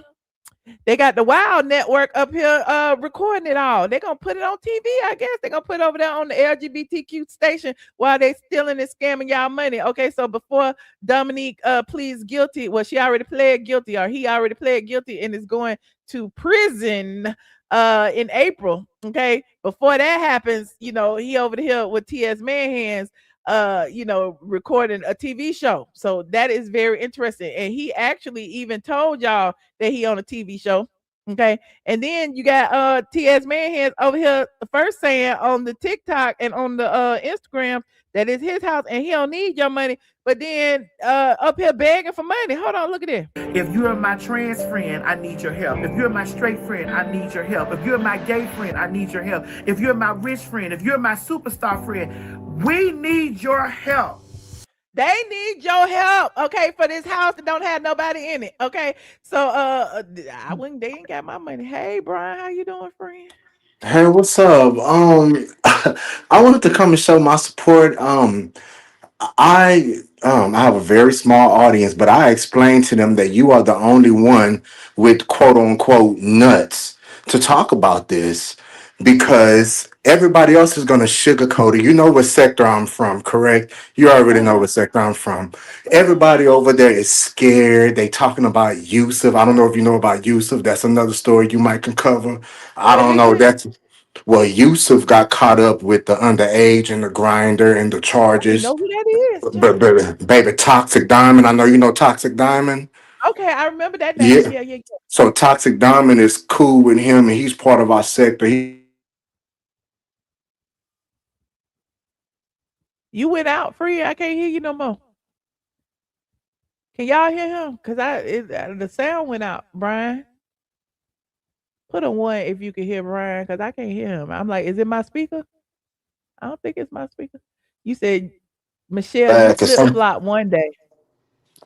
They Oh they yeah, got him. yeah. Wait, can you hear me, or is that my Now I internet? can hear you. Now I can hear you. Now I can Okay. hear you. No, I'm sorry. That was my internet, but you need to look that up, and you might can get you some old change talking about. Child, his thing. I'm not gonna talk about none. Look, I can't talk about no underage stuff. I need my money. Y'all can Oh, talk about it okay. over there. I don't get Okay, no yeah, you're donation. right. You're I right. don't You're get right. that. You're right. But I need I to just, keep my monetization, friend. But yeah, I'm you're gonna call right. out these transgenders.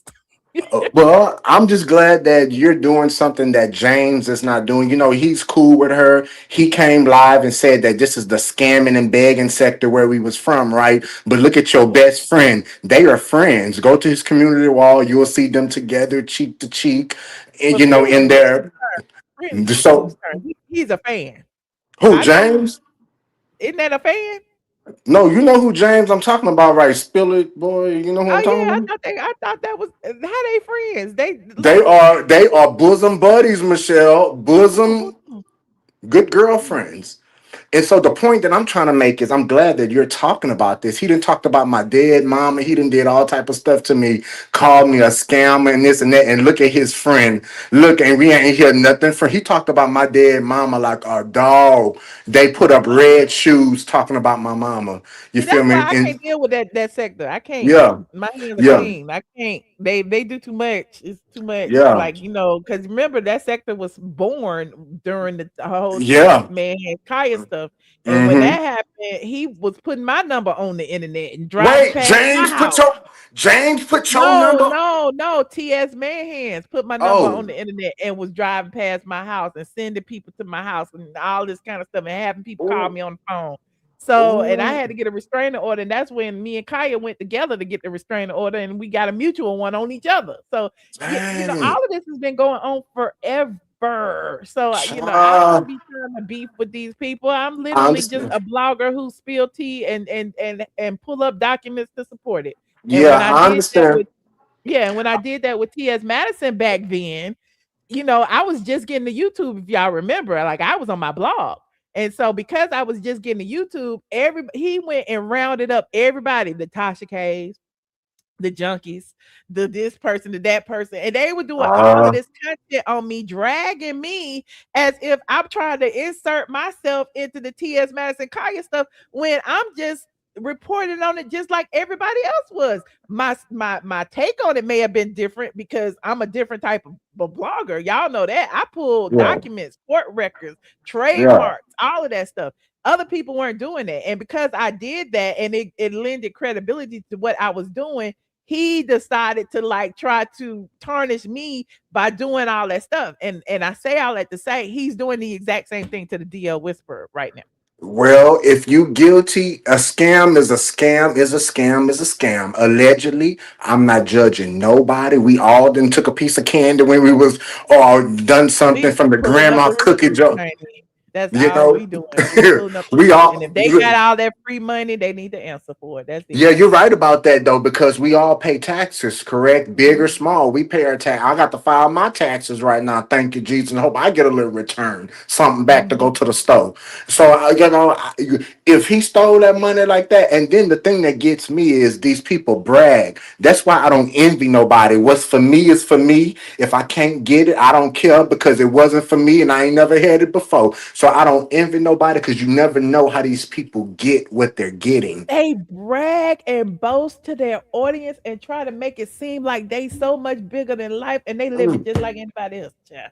And Well, I she ain't should calling have. no names, but you Well, know I'm what gonna I'm saying? call it. I'm gonna call it. She should have took a picture of you because I can remember going back to your. No, not a picture of you. She should have took a page out of your book because I can remember going back to your earlier days where you was taking us to your Airbnb, cleaning it out. Why didn't she just do it that way? If you want to make money, why would you scam allegedly if that's true that you only had one person in that big old house? Because I was watching the video earlier where she went to the thrift store and she was. I guess they exchanged her cars or whatever. She was in a loaner car. That video. And she said, I'm going to the other house, the other house. And if you got it like that, good. I would never knock on nobody for being successful and growing, but don't brag and don't be doing shady, shisty stuff that got people looking at you crazy. So this goes back to me saying, I'm glad that you talked about this because I watch you in your bushes. I don't be watching Tasha K. So I would have never known this stuff to happen like this. And I'm glad you're talking about it because some people are scared because they put her as the face of the of the community, and I, even though I'm part of the community, that's not my community. All your rights are not all my rights. I might think differently. I don't think that certain people should be playing in women's sports, and I have different views than the rainbow community, and I don't care what nobody say about it. I'm a individualized, period. So I was just happy that you're talking about this, and I say stay on her neck because she was in the bathroom with the maxi pads and all these are fish and all in the video. I'm cooking my man some fish. He want like trying to inside joke it like girl. First of all, a real woman is shaped naturally. Not all that enhanced, hard to walk, breathing hard to walk. It's all that silicone multiplying in your. Because when you inject that silicone in your body, it increases every time you eat. It multiplies, and that's why you get all the goddamn side of a mountains on the side of your leg. Okay, a mountain terrain on the side. You can go off roading on that woman's leg. But I ain't trying to bully and harass. I'm just saying don't do inside jokes. Don't sit up there and try to, you know what I'm saying, be like you all this and all that, and you sitting up there scamming and gooping the system. Because we all should be mad about this because we all pay taxes. So that's all I had to say. I'm glad and shout out to James because he gonna respond to this, and I don't care if he get mad or not. Stay mad. Talk about it. I'm It's just calling you interesting out. to me because I've been putting my clips on TikTok lately because I wasn't, even though I've had TikTok for a while, I'm not really active over there. So I started Mhm. putting my clips on TikTok, and people been over there like dragging me because one of them got like 50,000 views in a day, and they was like, "TS ain't got nothing to do with this. Why you da da da da da da?" da?" And I'm like, how does he have nothing to do with it when they literally sit next to each other? They are Well, partners. let me ask you a They question. say they are So business, huh? I'm sorry to interrupt you. I'm so sorry for being rude. I'm still confused. So is that house she gave it to that lady or that man? So why is T.S. Madison being implicated if she gave that to that man, or do she He still have didn't some give type it nowhere. That's what I'm saying. They both say they're co-founders of this TS Manhan Starter House, right? organization and And the house is the the house organization? is still in TS Manhan's name. So it was not donated to anyone. And it has sat empty for over a year and a half. And they just got their first participant within the past 30, 60 days. And the first participant happens to be a TikToker. Please watch the replay. What? Please. I'm gonna have to go back, Michelle. I'm gonna have to go Please back and watch watch. the replay. I pulled all the I receipts, friend. will. I I'm even going. pulled the TikToker who live in the house now, child. I So a did. TikToker that get paid thousands and thousands of dollars qualify for a charity where transitional housing is supposed to go. Listen, I don't know what Girl, that. Listen, and they flew her in from Orlando, child. and Please watch so the replay. oh, trust me, I am. And let me just say this. I just want to get clear before I drop down. I know you got to go, but I'm just saying. So you mean to tell me that so she still have ties to that house and she been collecting money. That's the problem is that she's been collecting, and then the first guest is a TikToker. So she ain't. So she been And the first collecting. get the house was empty for a year. She collected $250,000 over the course of these 12 months. And the You house has fucking. been empty. No I'm one has serious. lived there. So And the HKC, that's Atlanta scamming. Journal-Constitution, reported last month that TS Manhattan's welcomed its first participant. So it's only one person who has ever lived there, and only one person living there now. Okay. So Now she please, collected $250,000 of tax money. So where's I don't Donald know if it Trump was at? tax Now money where's or everybody at donations. now? Wait. I don't know if it was tax money or donations. Because they said Pure for Men donated. They said that NASM donated. And NASM is a government-funded organization. They say that Dominique Morgan donated. They say all these people donated. I don't know where the money came from. They say people been sending donations to the website. I don't know. Oh, and can I say one more thing? This is juicy, Michelle. This is It is. Look, juicy. we've been talking about this for almost 3 hours, and I'm about to go. Go ahead. Well, I understand that, and I'm sorry. I hate that I always catch the last ends. I'm not Oh, going to talk about this. But one more thing. Listen, I'm standing with Dr. Wendy. I don't listen. I'm standing with her because people were saying she was doing some extra performing on a reunion. I'm standing with Wendy. You talk about Dr. Wendy. I don't need to talk about Potomac. How you gonna change the subject? I don't know. Oh, I'm sorry. About Oh, okay. Okay, well, bye, Michelle. Thank you so much. And I'm drinking out my Love you, cup, girl. I'm friend. drinking out my cup. Bye-bye. Bye. Not Brian about to change the subject. I don't talk about Potomac. I don't know nothing about that lady. Okay. Everybody in the chat though. Michelle don't even know. Michelle don't watch Dr. Wynn. I don't know nothing about Dr. Wynn. They said she stole some diamonds. She lost some diamonds and filed for insurance. I don't know nothing. That's all. But anyway, I appreciate each and every one of y'all for joining. I know it's Potomac. I'm in Atlanta, honey. If it ain't Atlanta on it, I don't know, honey. I'm really in these streets in Atlanta. You better ask about me. Google me if you haven't, straight from the A.com. Okay, if you are just getting here, go ahead and click that like button. Shout out to all of the callers tonight. Let me see. I was gonna put some stuff up. Who we talked about? Kandi. Let me put Kandi up real quick. Hey, what's up, y'all? I am your girl, Kandi, and you watching straight from the A.com. Y'all know I ain't got no money. I'm not She's rich very like rich, honey. I'm not rich She's like a you. very rich bitch. She been in business way before I was in business. Okay. No, we came in business right. I was 2007. You've been in business. That's true. I've been in business. She's a very rich bitch. Well, she's just a bitch. Oh my God, I am not. She's not. Hey, what's up, y'all? I am your girl, Kandi. Hanging out with Straight from the A. I love you guys. I always visit the site. But I want to say I appreciate you coming to my lunch party here in Atlanta. And This is Tyler Perry, and if you want the truth, a lot of blogs don't tell the truth. Straight from the A.com. That's what you check out. And you love us, don't you? There you go. There you go.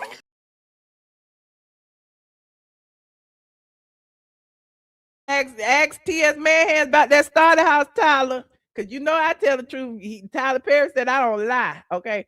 Anyway, I appreciate each and every one of y'all for joining me. If you're not subscribed, please subscribe. Please watch the replay. And I will see you guys on the next video. Go to sleep. It's late in Atlanta. Good night.